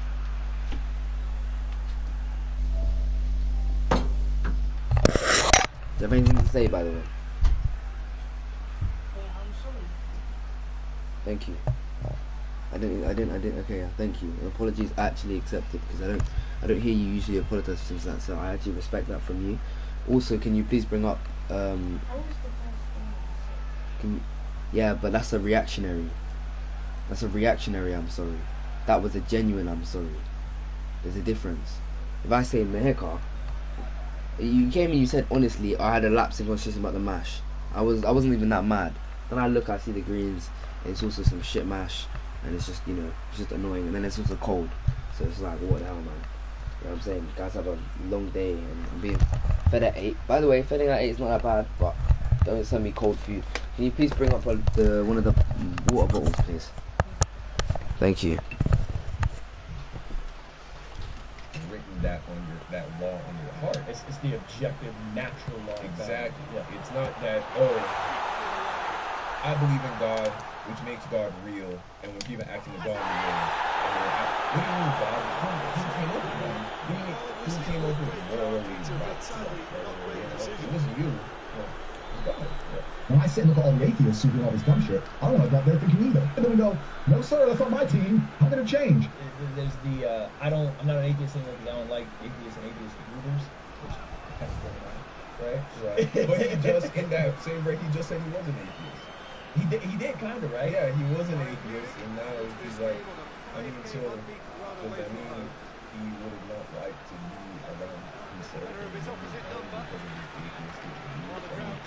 I think it's an interesting idea, and I wonder how much of this is like because the audience is more conservative, that they know that they kind of have to acknowledge some of this like faith talk.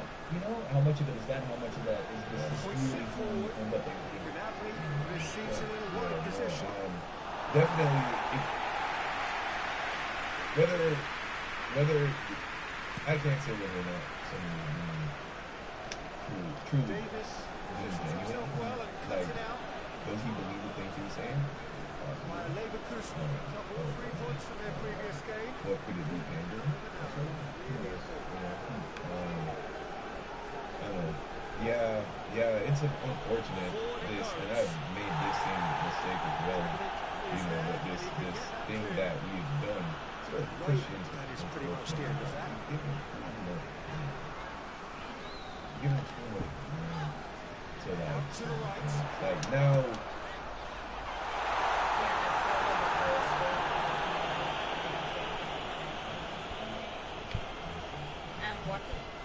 It's just enough to be conservative. You know what I'm saying? For us to kind of be like, all right, we're saying you're in. Yeah, you know what I mean? And it's just enough to acknowledge that God. It's just enough to acknowledge that gender roles are important. And that's good. But, you know, and this is a mistake I made. You know, I used to look at a dude like Andrew Tate, for instance, and be like, things are so messed up now. How things are so messed up now in society.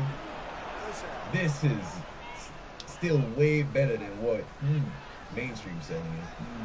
But I've come to the conclusion that no, we need to at the risk of disappointing people who like what Andrew Tate is saying because it leans more towards how they feel than what the mainstream is offering them. We still have to stand by, we can't compromise the gospel, we can't compromise the standards set by God. Thank you.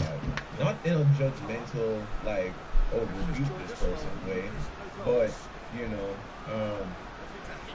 yeah, it just, because then if we show that, oh, this guy's in the club, and then he goes for it and talk about God just being an idea, did we do more harm than good by endorsing it? Well, that's a good point. I think, yeah.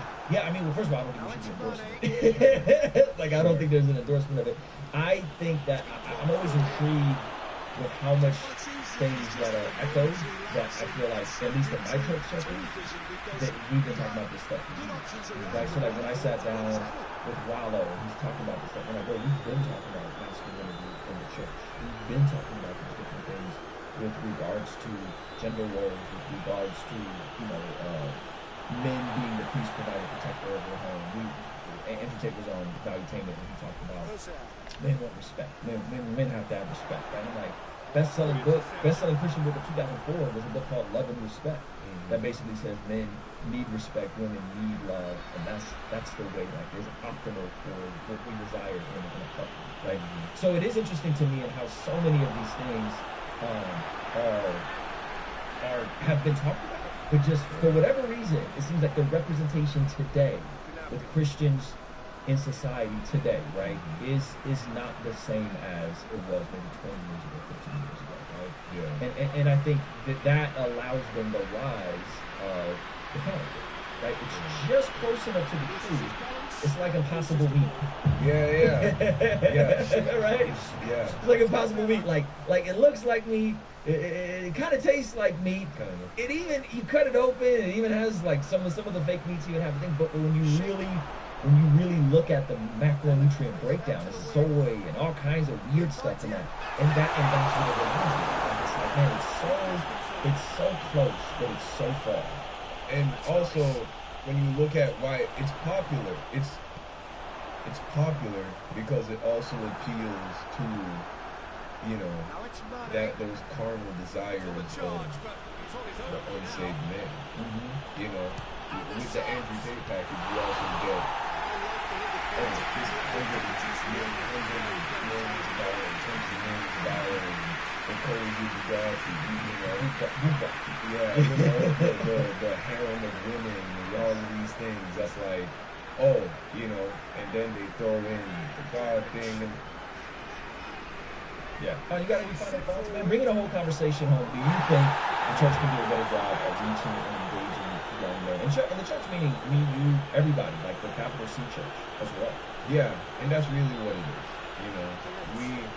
When we talk about the church, we tend to think about the building. But we're talking about ourselves. But we are the church, yeah. And we do need to do a better job at, reaching out to young men, showing them the power of the wisdom of God, showing them the power of the Bible, leading by example, showing them that, this is the best way. That God's ways are really in your best interest. Yeah. That God's ways are better, and that the best way to figure out, a lot of people have questions about my purpose, my season, what I'm going to do. If you can live your life in God's ways, you will always be in God's ways. Where did one of the things go? I swear I had 4. I had 4. Oh, is there none left? How much left in the air fryer? No. Are you living Huh? God's way? So there is none left. Doing that. Oh, I heard you say mm-mm.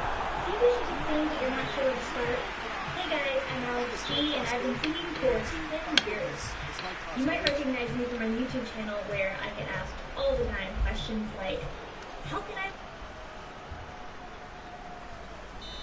Video on his pre-interview channel that I thought was a bit odd. The video was called Incel Street Interviews, and in it I talked about how a lot of the questions that were asked in these interviews were loaded, narrative-based, and how the community that these videos have fostered is not exactly a great place to be if you're a lady, or if you're a man for that matter, or anyone, because of the way that it fosters misogynistic rhetoric. In my video, I played some clips of a YouTuber called Sneeko reacting to this interview channel when I was introducing the general response.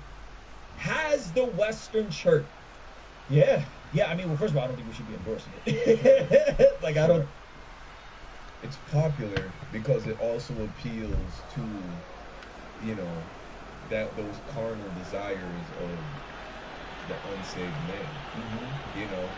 With the Andrew Tate package, you also get this hundreds of millions of dollars, tens of millions of dollars, the codes of the God, the harem of women and all of these things. That's like, and then they throw in the God thing and.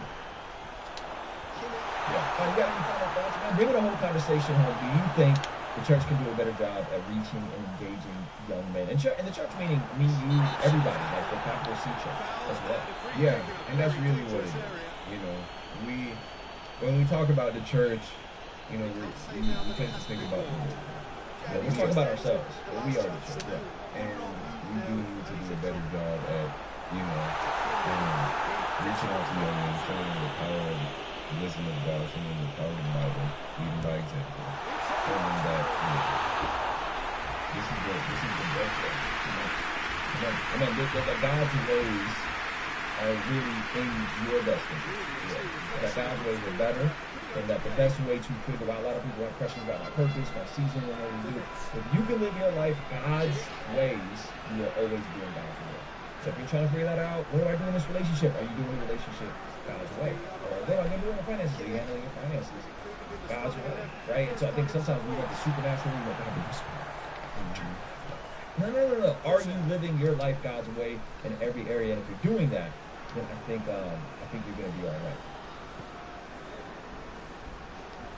Andrew Tate has been banned from the internet. And by the internet, I mean Twitter, Instagram, YouTube, Twitch, TikTok, and any other platform with a terms of service agreement that none of us need. And the internet has been in the uproar. Is he a savior of the modern man, or is he a womanizer that needed to be deplatformed? Is he more of an Alex Jones, spreading false and harmful misinformation like the Sandy Hook hooks? Or is he more of an Alex Hormozi, who started from the bottom and built over $100 million business and is now helping other men do the same thing? But in this video, we see a different side of Andrew Tate. This almost has the typical YouTube apology video, as if he's being held hostage, but with a little more bravado.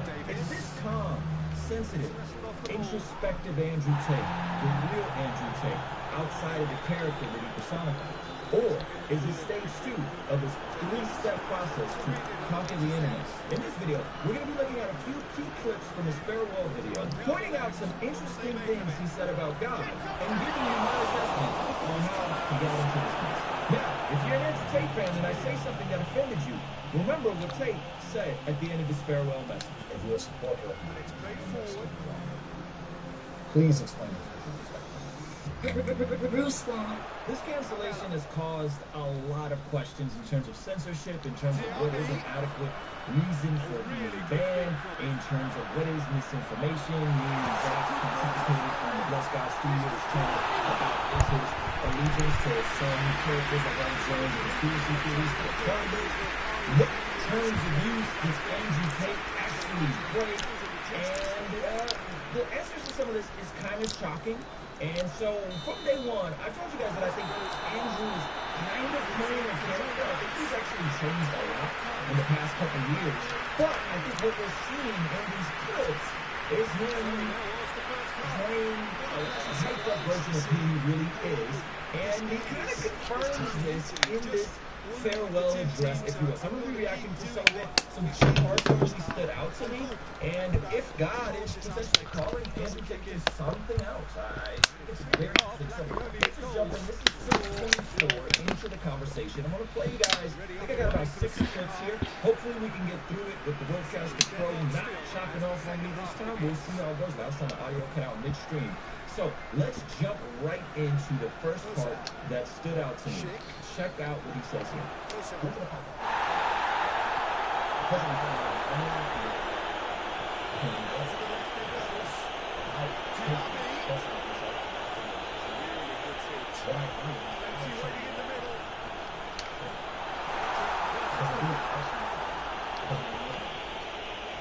I think this is something I learned as well, going through a situation with some friends and some gossip and some stuff being spread about me on a very small scale, is I was doing this process of giving up the need to defend oneself.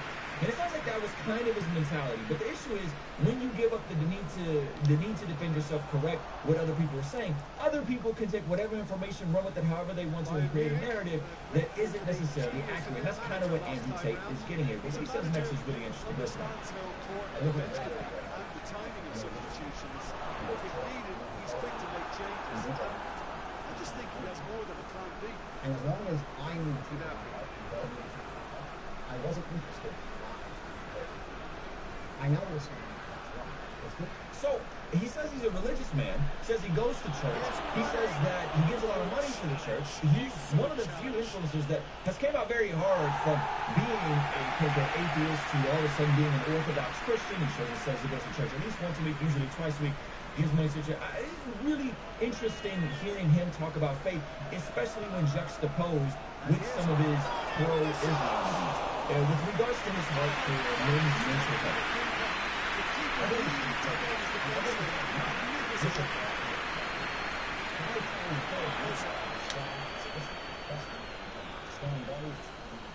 I sit there and if I lose the West, that's the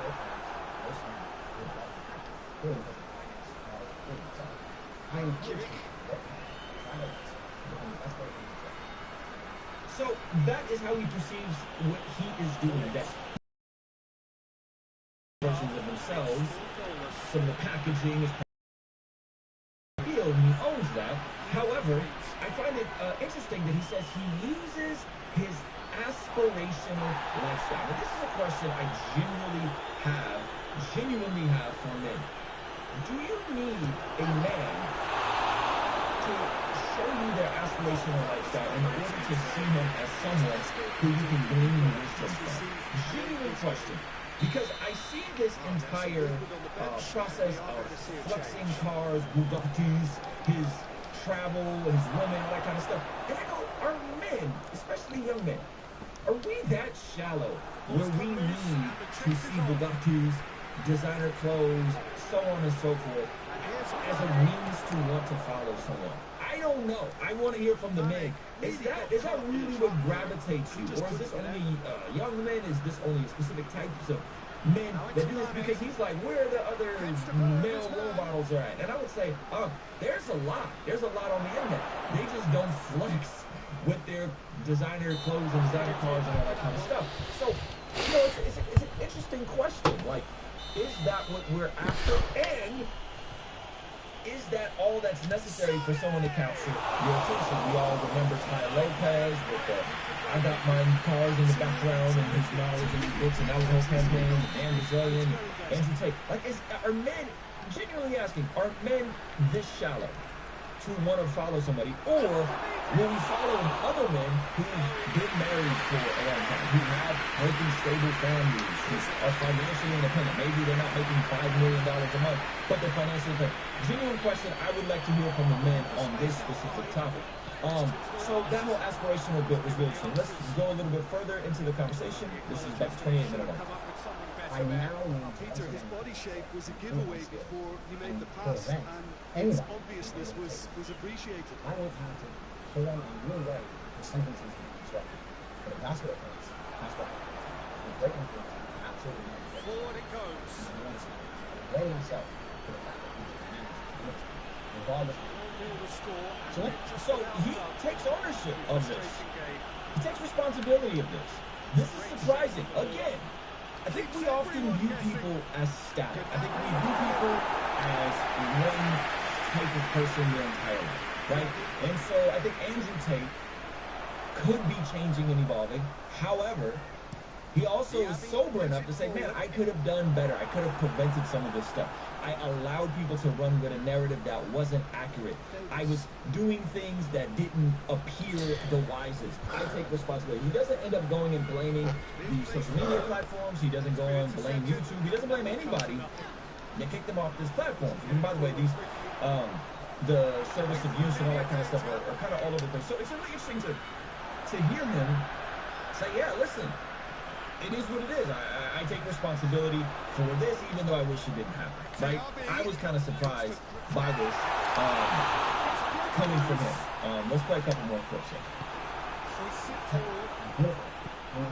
So here he goes into him saying that he believes women should be protected and being taken out of context. Now again, you guys are watching this and you're wondering, why is this important? Well, because if you are saying something, regardless on how much I disagree with him on a plethora of issues, if people are able to take stuff and out of context, twist and turn to get to the platform, this has radical ramifications on creators of all walks of life that are saying something countercultural. Okay, whether that's something countercultural I disagree with, or that's something countercultural that is pro-Jesus, pro-gospel. Are we following along? So to assume that this sort of stuff happens in a vacuum and that this can happen to a Christian or someone that takes an orthodox view of Scripture and fill in a blank of whatever sin society thinks is acceptable. And this can't happen on a larger scale if someone gets to that place. I think it's very careful. Okay, so let's hear this part, and then this is where I think I'm gonna have to call cap on something he says though. So just bear with me.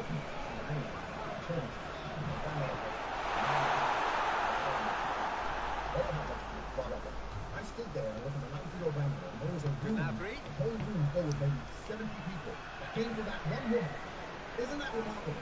That nobody cared about her career, nobody asked what job she did, nobody asked what she went to the club. And here's Canapri. Played into the middle. Look, this can still go either way. It might be flowing one way, but there's still time for some ebb. So he's saying, listen to all these good things I've said about women, right? And then listen to how he goes to say he's taken out of context. And still these clips are taken out of context. I was looking against them. I believe one of the most precious things in the planet, they create life, is protected, is provided for. I would never let a woman pay for a bill. I would never let a woman, if someone touched me when I wouldn't, I would stand up against 10 men by myself and risk my life to protect her. I believe that women are beautiful creatures. I just don't think that there is emotionally intelligent men in stressful situations. I don't think they can fight like a man can. And for the same reason, I would never drop my children in an all-male nursery. I think that's strange and weird. I would only drop them in an all-female nursery. Women do certain things and men do certain things.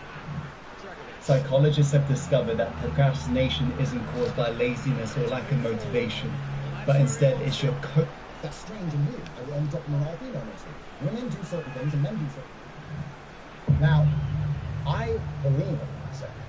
I believe in However, that rule is made now as far as things. In light of the thing I just said earlier, as my current goes. Even though to me, my message is very clear.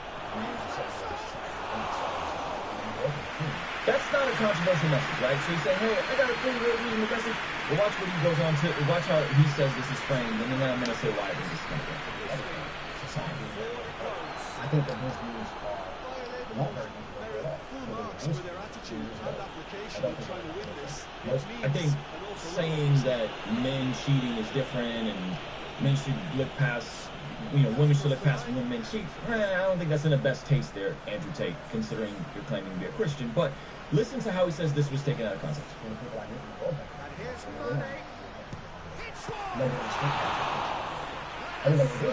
However, the way you're saying it doesn't try to be possible. I understand that we are trying to something to figure out something. And that didn't matter when I didn't have the news. I didn't have the world. And now I'm going to explain this thing in the world. I feel that I'm going to say it. What was really going on is this. That clip I was left with is my biggest favorite is a clip that is positive about it. Perhaps in but as a whole, I'm saying positive things about women. At one point during that speech, I said women do certain things and men do certain things. That clip has been taken. That cut my language. Men do certain things, women do certain things. Somebody, I have no idea how, has made a TikTok where it says men do certain things, so it is really bad, and women do certain things, so women do certain things, and men do certain things. Somebody, yes, someone put together a video that, yes, got you looking kind of crazy about what you were actually saying versus how it was portrayed in the video. However, friend, you have an affiliate program where people in Hustlers University are encouraged to take videos from your different interviews, repurpose them, chop them up, and make them as polarizing as possible. I believe they recommend this inside of the Hustlers University, and this is how the whole affiliate thing was working. So from one standpoint, listen, I get it. If these folks have nothing to do with you and they have no affiliation with you, man, that sucks that folks are taking this stuff out of context, right? If people are in your Hustlers University and doing the very thing you're encouraging to do, which is make the most polarizing videos so that people can click on their affiliate link, so that they can sign up for Hustlers University, they get paid so they can write and shoot you up the algorithm on TikTok, and they're doing that, but you're encouraging to do that, I will go, wait a minute, bud. Slow your roll. Yes, you're taking out of context. However, you've kind of made this bed that you're laying in with being taken out of context. I still don't think that that's right to him to get deplatformed. But it's totally different when you're kind of behind the machine. Right? Now, hopefully anybody who's sensible can realize that. Let's keep going.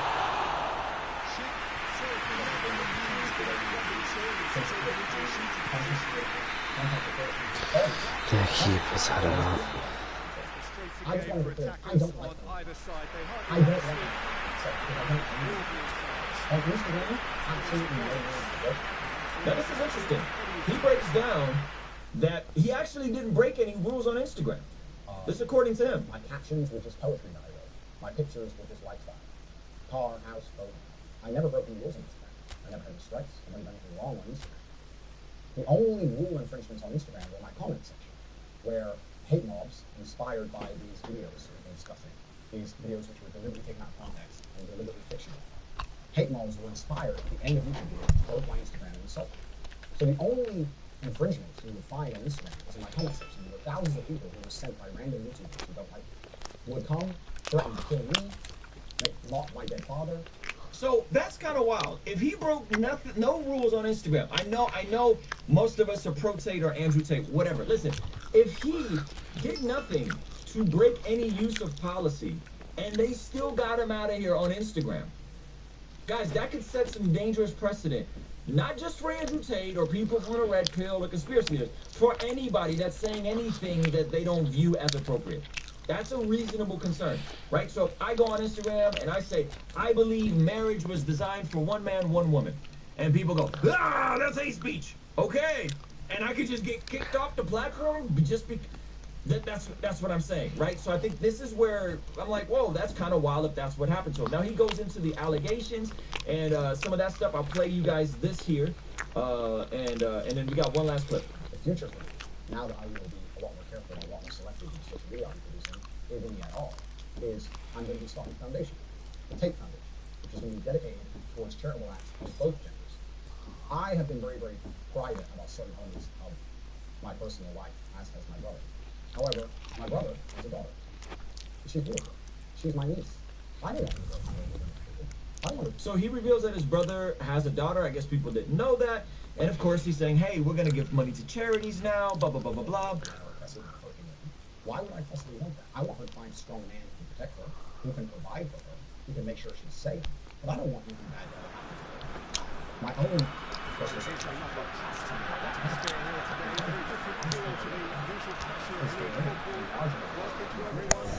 genuine misogyny sexism. But I'm not saying but I'm somebody who's doing this. I believe I was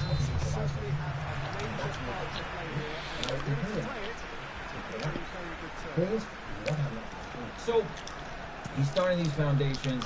He's going to give a ton of his money away.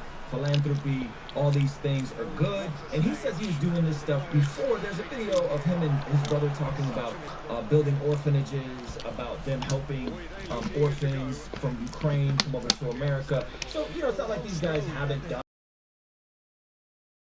the part. And by the way, just so you guys know, I reached out to Andrew Tate 3 months ago, okay, right as he was starting to bubble, because I saw this video of him claiming to be a Christian, right? And I was like, let's have this conversation. I want to hear more about your faith. How do you reconcile this? How is some of this with the webcam businesses and the casinos congruent with you being just professing Orthodox Christian? I say professing because I don't know. How is this whole thing working, right? How does this work? And unfortunately, he didn't get back to me. I'm sure everybody was trying to get a hold of him at that time. But there's some values here that I think are a bit incongruent. Yet he keeps going back to him having faith and going to church and this whole thing and believing this is God's plan for him and believing that, hey, he can supposed to sit down and think and reevaluate and all these different things. Again, the problematic part, I think, is where do we draw that line with something that's, hey, this is actually harmful, this is actually going to hurt people and promote violence or whatever, versus, hey, this is a area of disagreement that some people may have with his views. And if he's not breaking any terms of use, like apparently he did on Instagram, I would go, wait a minute, that's wild that they're just going to be platformed just because. Now, on TikTok, I understand that the affiliate marketing thing, the way they were doing that, that could potentially be a break of breaking rules. on YouTube, they were replaying the live streams as if they were live. And even on YouTube, I attempted to reach out and say, hey man, Exodus Cry put out this thing about your webcam model course that you're selling. This seems super sus. You may want to address this, right? And then somebody pointed it out to me that, hey, these actually aren't live. They're replaying live. I believe that's a breaking terms of use on YouTube, potentially, right? Like I can't do this live, receive super chats, and then have it completely replayed and make it feel live and then continue getting more super chats. So there's some potential terms of use that he could have broke, but if he didn't break anything and they just didn't like his message, that's, again, sets a pretty dangerous precedent for this sort of thing. Now, I'm going to play you guys this last clip. You guys can go watch the video. He addresses the allegation. He says he's never had any criminal charges. He says, you know, to say that he fled Romania is kind of racist because Romania is a European nation country. They have laws. They have a judicial system, right? He addresses all that stuff. He addresses the kink stuff with him and his girl, all that kind of stuff. So let's play this last part, which I found very interesting. And this is how he's hoping this story goes, right? You know, the Bible's forward it goes. So I started but eventually thwarted without doing any harm. I feel like the human cycle is very intrinsic to the human cycle.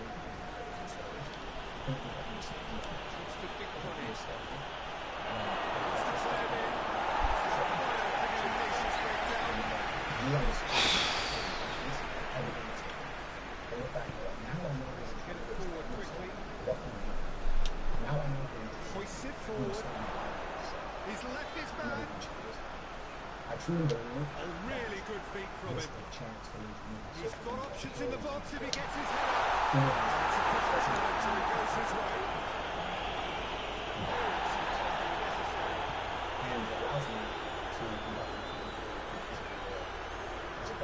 No more Bugattis. Okay, it's interesting. Will he have as much influence if he's not flexing this lifestyle? Interesting.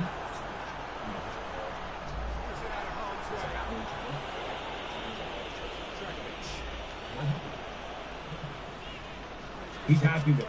It's an avenue change. It's a lifestyle change that God has chosen for him. Is he going to fall back with promoting some of the questionable things about, you know, why it's okay for men to cheat but not women? Is he going to get more congruent with what he claims is his faith in Christianity? I don't know. But my question to you guys is, do you guys think that what he's going through is just?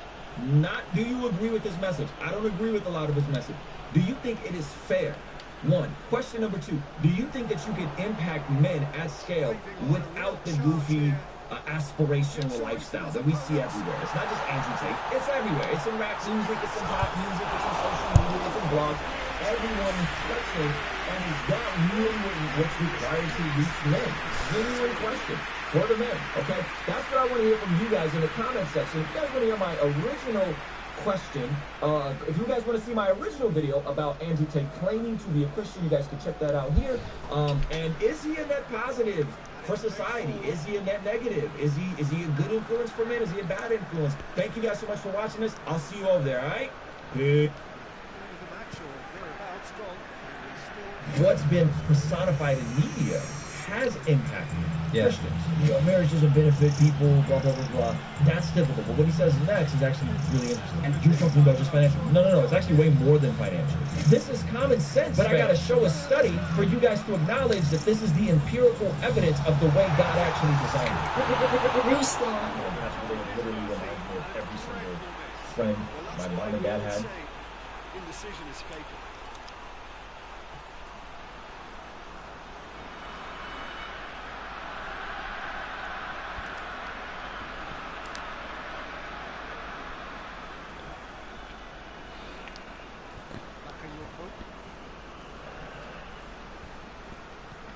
Forward it goes. What should I do if I can't pay my energy bill? The British Gas Energy Trust can help. What's the word, yo? The season is around the corner, which means that it's time for prediction week. We start off with an impossible. Try to predict the standings for the 2022-2023 season. And I'm calling it impossible because there are a lot of different factors when it comes to predicting these things. But like one major injury can take a team from being in the upper echelon to a lottery team. One disgruntled star, one general manager watching Scoop versus Victor and decide, we'd rather tank for those dudes than be competitive this year.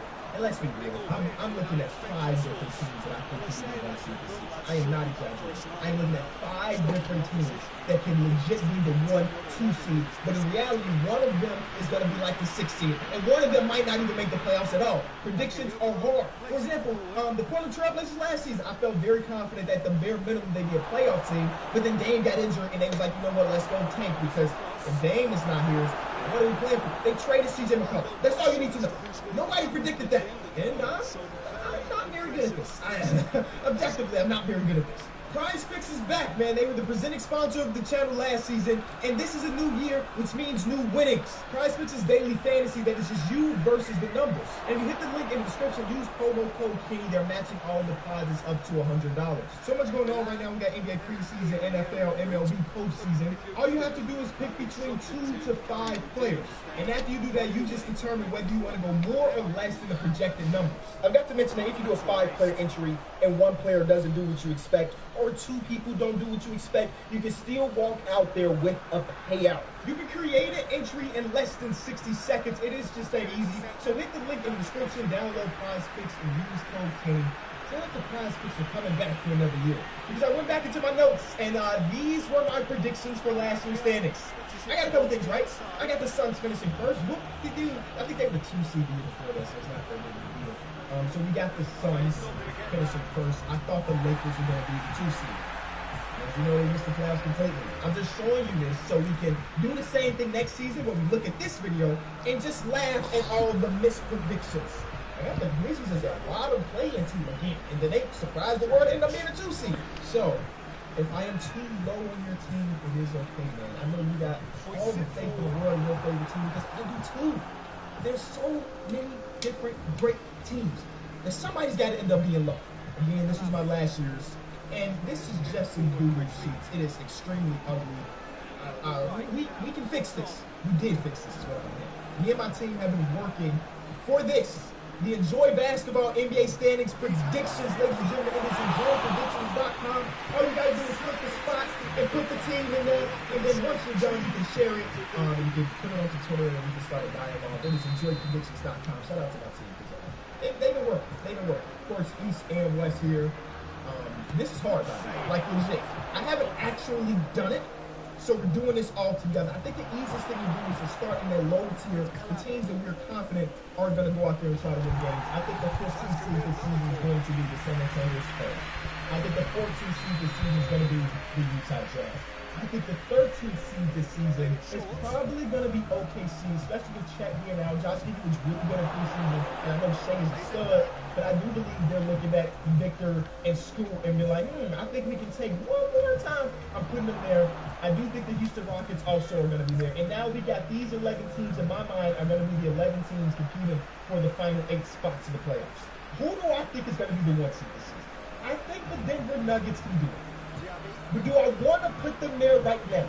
Or will there be some hangover because of the injuries? Like Jamal Murray takes a couple weeks or months to really get in the swing of things. I prefer the junior preseason to look really good. I mean, we know he's going to be a bucket no matter if his back is working or not. And remember, we're only predicting regular season standings because it's a team that's high in the standings don't mean they're going to be a real championship a winner because in the last couple of seasons, your 1 seed hasn't even got there. You know what I'm saying? So, it is what it is. The 3 seed has won the championship in the last couple of seasons. I'm going to do it. I'm going to say the Denver Nuggets are going to finish with the best record in the Western Conference. But I do believe that these top 3 spots are probably going to be decided on the last 2 days of basketball. So the 2 seed is going to be the teams that are really in my mind for the 2 seed. It's Phoenix, Golden State, and LA. Phoenix, the vibes are not completely right in camp right now, but I do believe that they have enough talent to look past that and still win a bunch of basketball games. Golden State, the vibes might not be high right now either with Draymond Green doing what he did, but they still have Steph Curry and Klay Thompson going to be fully healthy, and Draymond will be playing for them this season. At least that's what we guess. And they're coming off the championship, so I still believe they deserve that level of respect.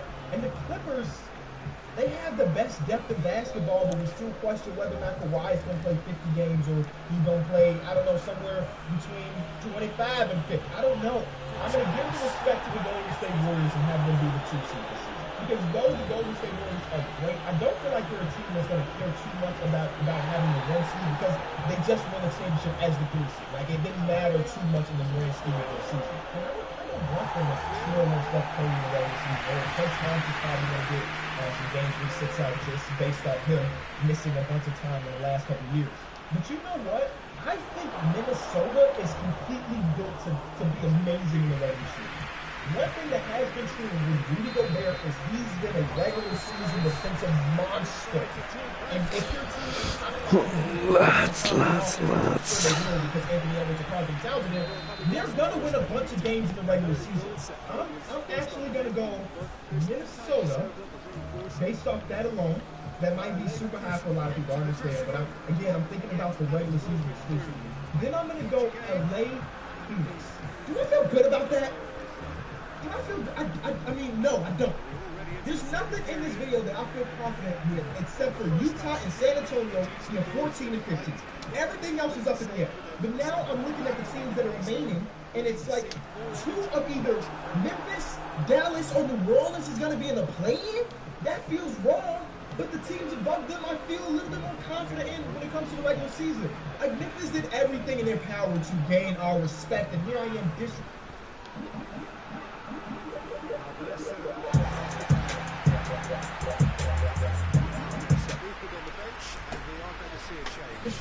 them for the 2nd season in a row.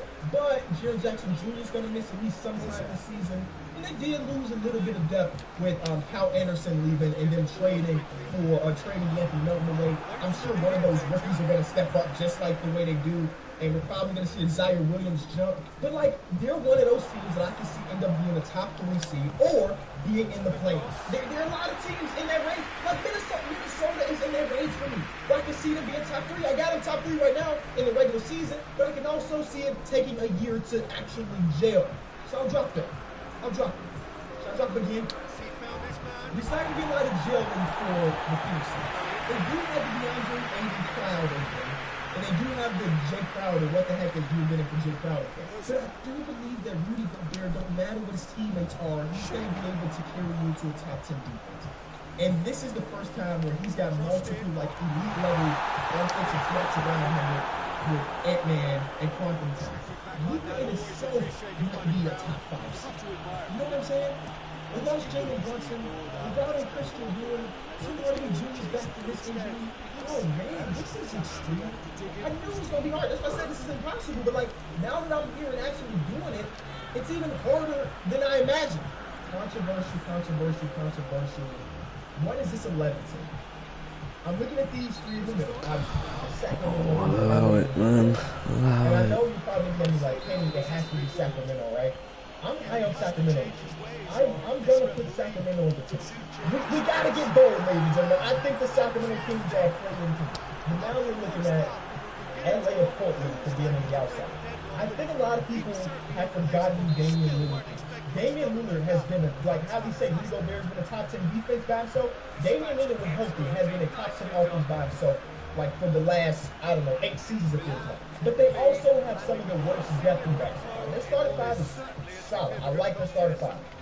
But their depth is questionable, and I think overall their defense is going to be questionable. I'm putting Portland about it, and I don't feel good about it.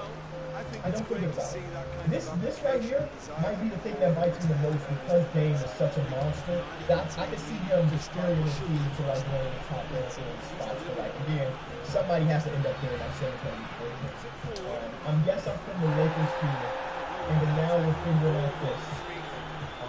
I'm gonna give Memphis a benefit of the doubt, but again, Zion Williamson is back. You're gonna be healthy. But maybe my argument against them, if that's what we're saying, is that they might take some time to get used to playing with each other, especially with CJ being their lead guard right now. But again, that don't feel great either. This sucks. This is hard. It's impossible. That's what it is. It's impossible. We'd rather do this in tiers. You know what I'm saying? But again, like, Dallas can be the 3 seed, or they can be like the LA can be the 1 seed, or they can be the 4 seed. Like I don't think there's a lot of variance to the LA Clippers if we're assuming that Kawhi is going to play some seed. The Phoenix Suns can be up to the 1 seed or down to I would say like the 5 seed. The Timberwolves, like I said, I'm higher than them. I think they could be the 3 seed or a play-in team. The Grizzlies could be as high as a 3 seed or a play-in team. I think the Pelicans could be as high as like a 4 seed, but as low as a play-in team. The Lakers could be as high as like 6, I would say, and as low as missing. I'm being honest. And Sacramento, I think I put Sacramento at their absolute ceiling, and then Portland has like 6 to 11. This is hard, but this is what you would do if you finally came to your 15 prediction. You hit share. You should subscribe to the newsletter for sure. Hit this button here. But after you do that, you just hit share, and then it will copy it, and you can just paste it into your Twitter just like this. But I'm looking to lead. I don't feel confident with this. A video like this, you're not going to have anybody on your side. I'll be good. You're good. The Nuggets fans love this video. Everybody else is like, Kenny got us too low. I mean, there's going to be one right answer. Kenny got at least too low. Maybe. What about the other way around? I don't know. Because Memphis going to fall from the 2 seed to the 7 seed. All I hope is that you don't take this too seriously. I made some final revisions. I can't sit here for 40 more minutes talking about it. It's just going to give me a big headache. I have the Denver Nuggets as the 1 seed. Number 2, the Golden State Warriors. Number 3, the Clippers. Number 4, number 5, the Minnesota Timberwolves. Number 6, the Pelicans. Number 7, the Memphis Grizzlies. And you know what? I might be a prisoner of the unseen because we haven't seen the Pelicans from Minnesota. Maybe I'm higher on them than I probably should be. In reality, like Memphis has showed that they can be a very, very good team. Same with Dallas. But that's just me kind of projecting these 2 teams outperform. We'll see how it goes. We got Memphis at 7. It sucks having at 7, but I do believe that they have the opportunity to be way more higher. Same with Dallas, but it's just the way I got the Lakers to Kings. That was hard. You know what's harder?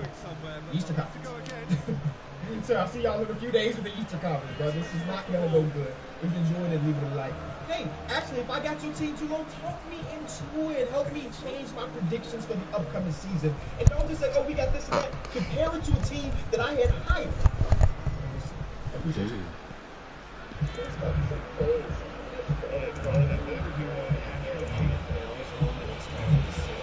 Hey guys, am I dreaming or can we actually do this thing?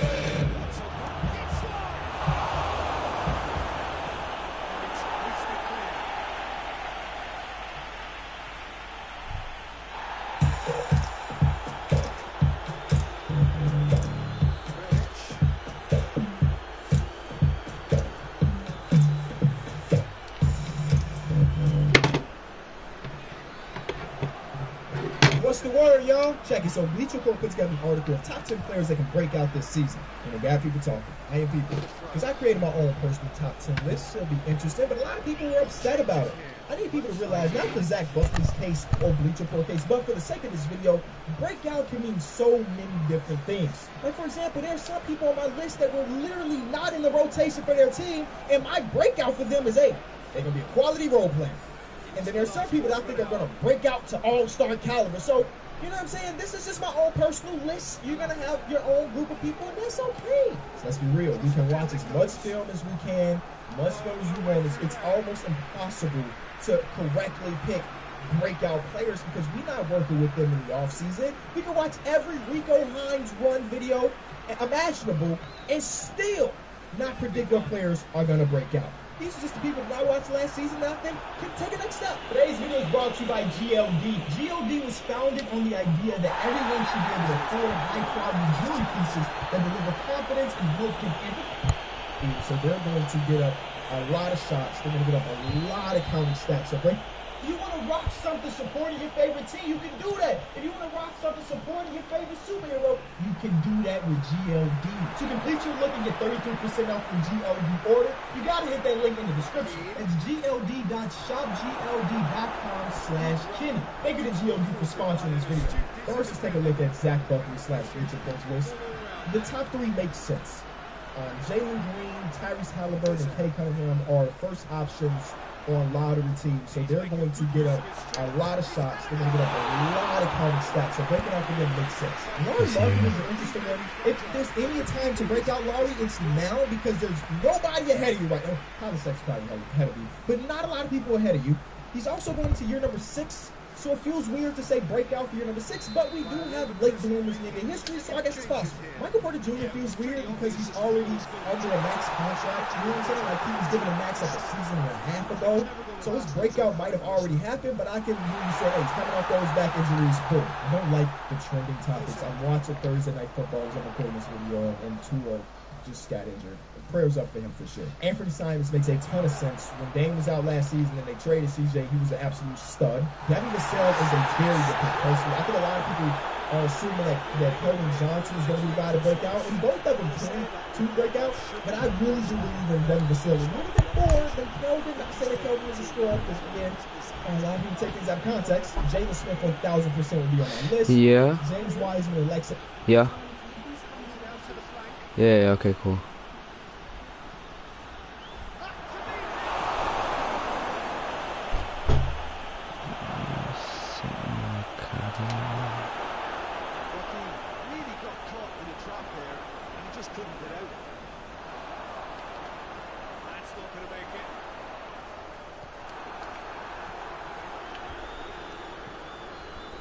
I don't know how Poku's here. I'm not no disrespect. Hopefully he does break out for the sake of OKC fans, but it's just weird to have him here and not some of the other people that are on my personal list or that are in the league. So I will not put any dupes here. So like the top 3 players for sure I would have on my list, and number 8 and number 7 would for sure be on my list if I was doing these, but I'm not. I'm also not doing them in any order. So don't be like, oh, Kenny got this guy first, this guy 10th.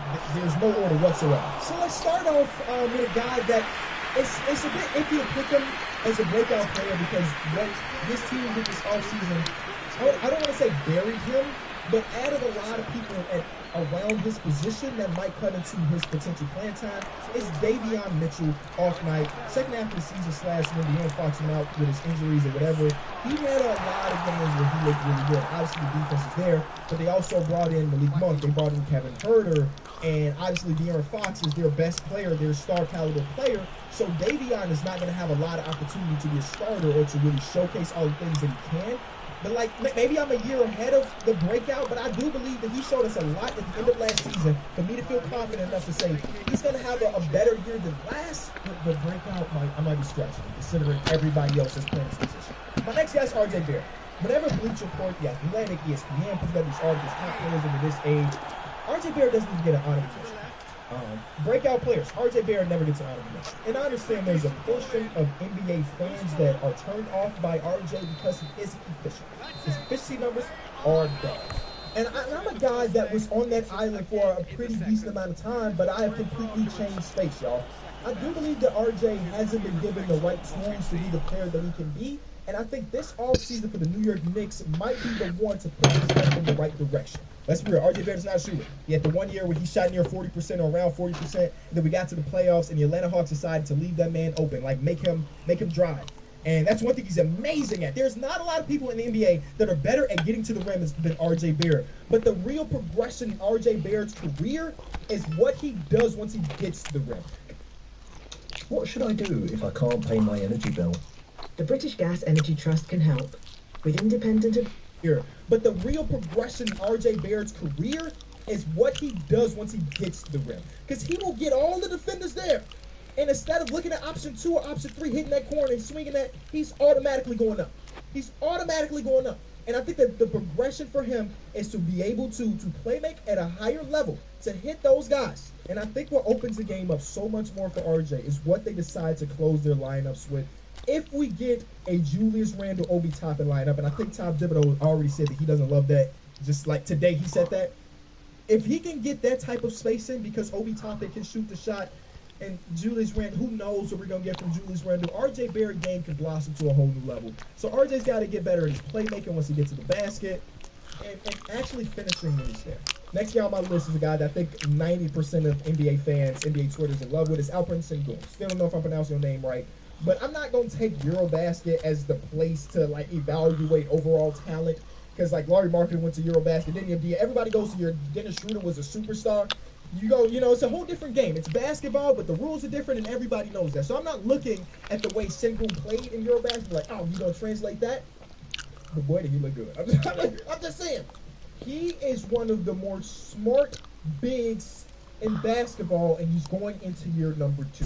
I don't know if he'll ever be at least an average defender. I don't really know. But he's extremely crafty offensively, and he's already had so many highlights that like NBA nerds just like drool over. And I'm NBA nerds, you know what I'm saying?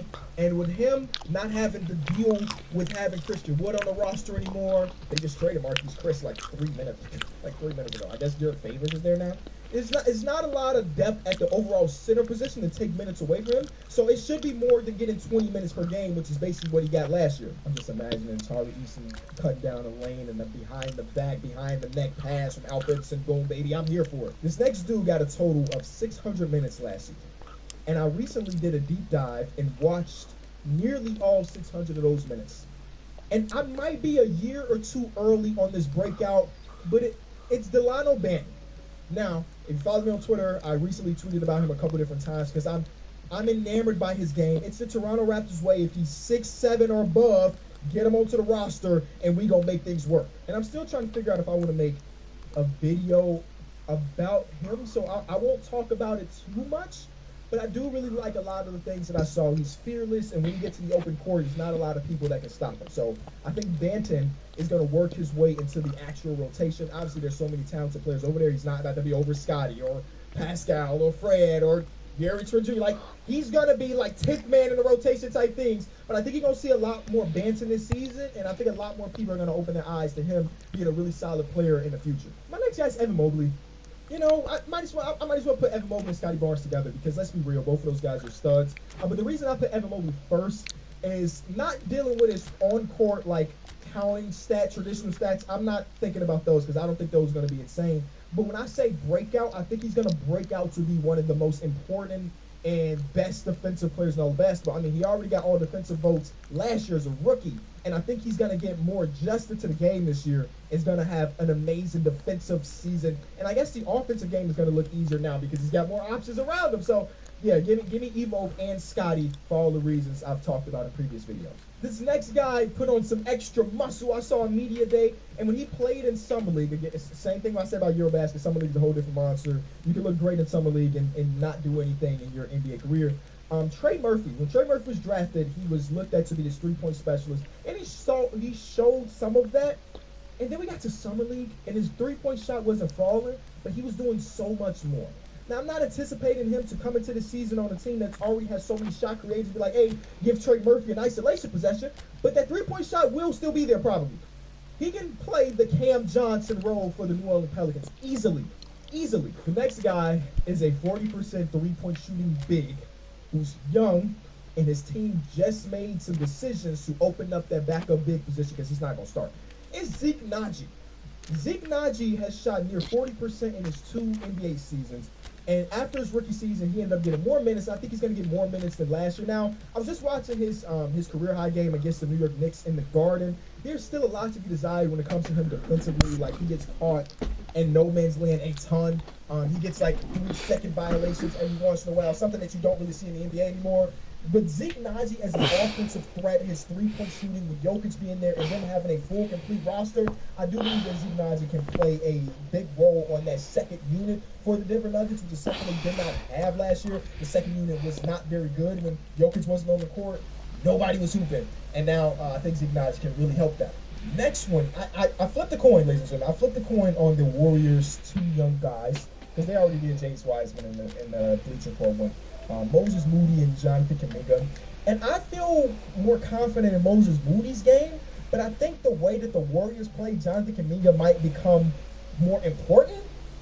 But I do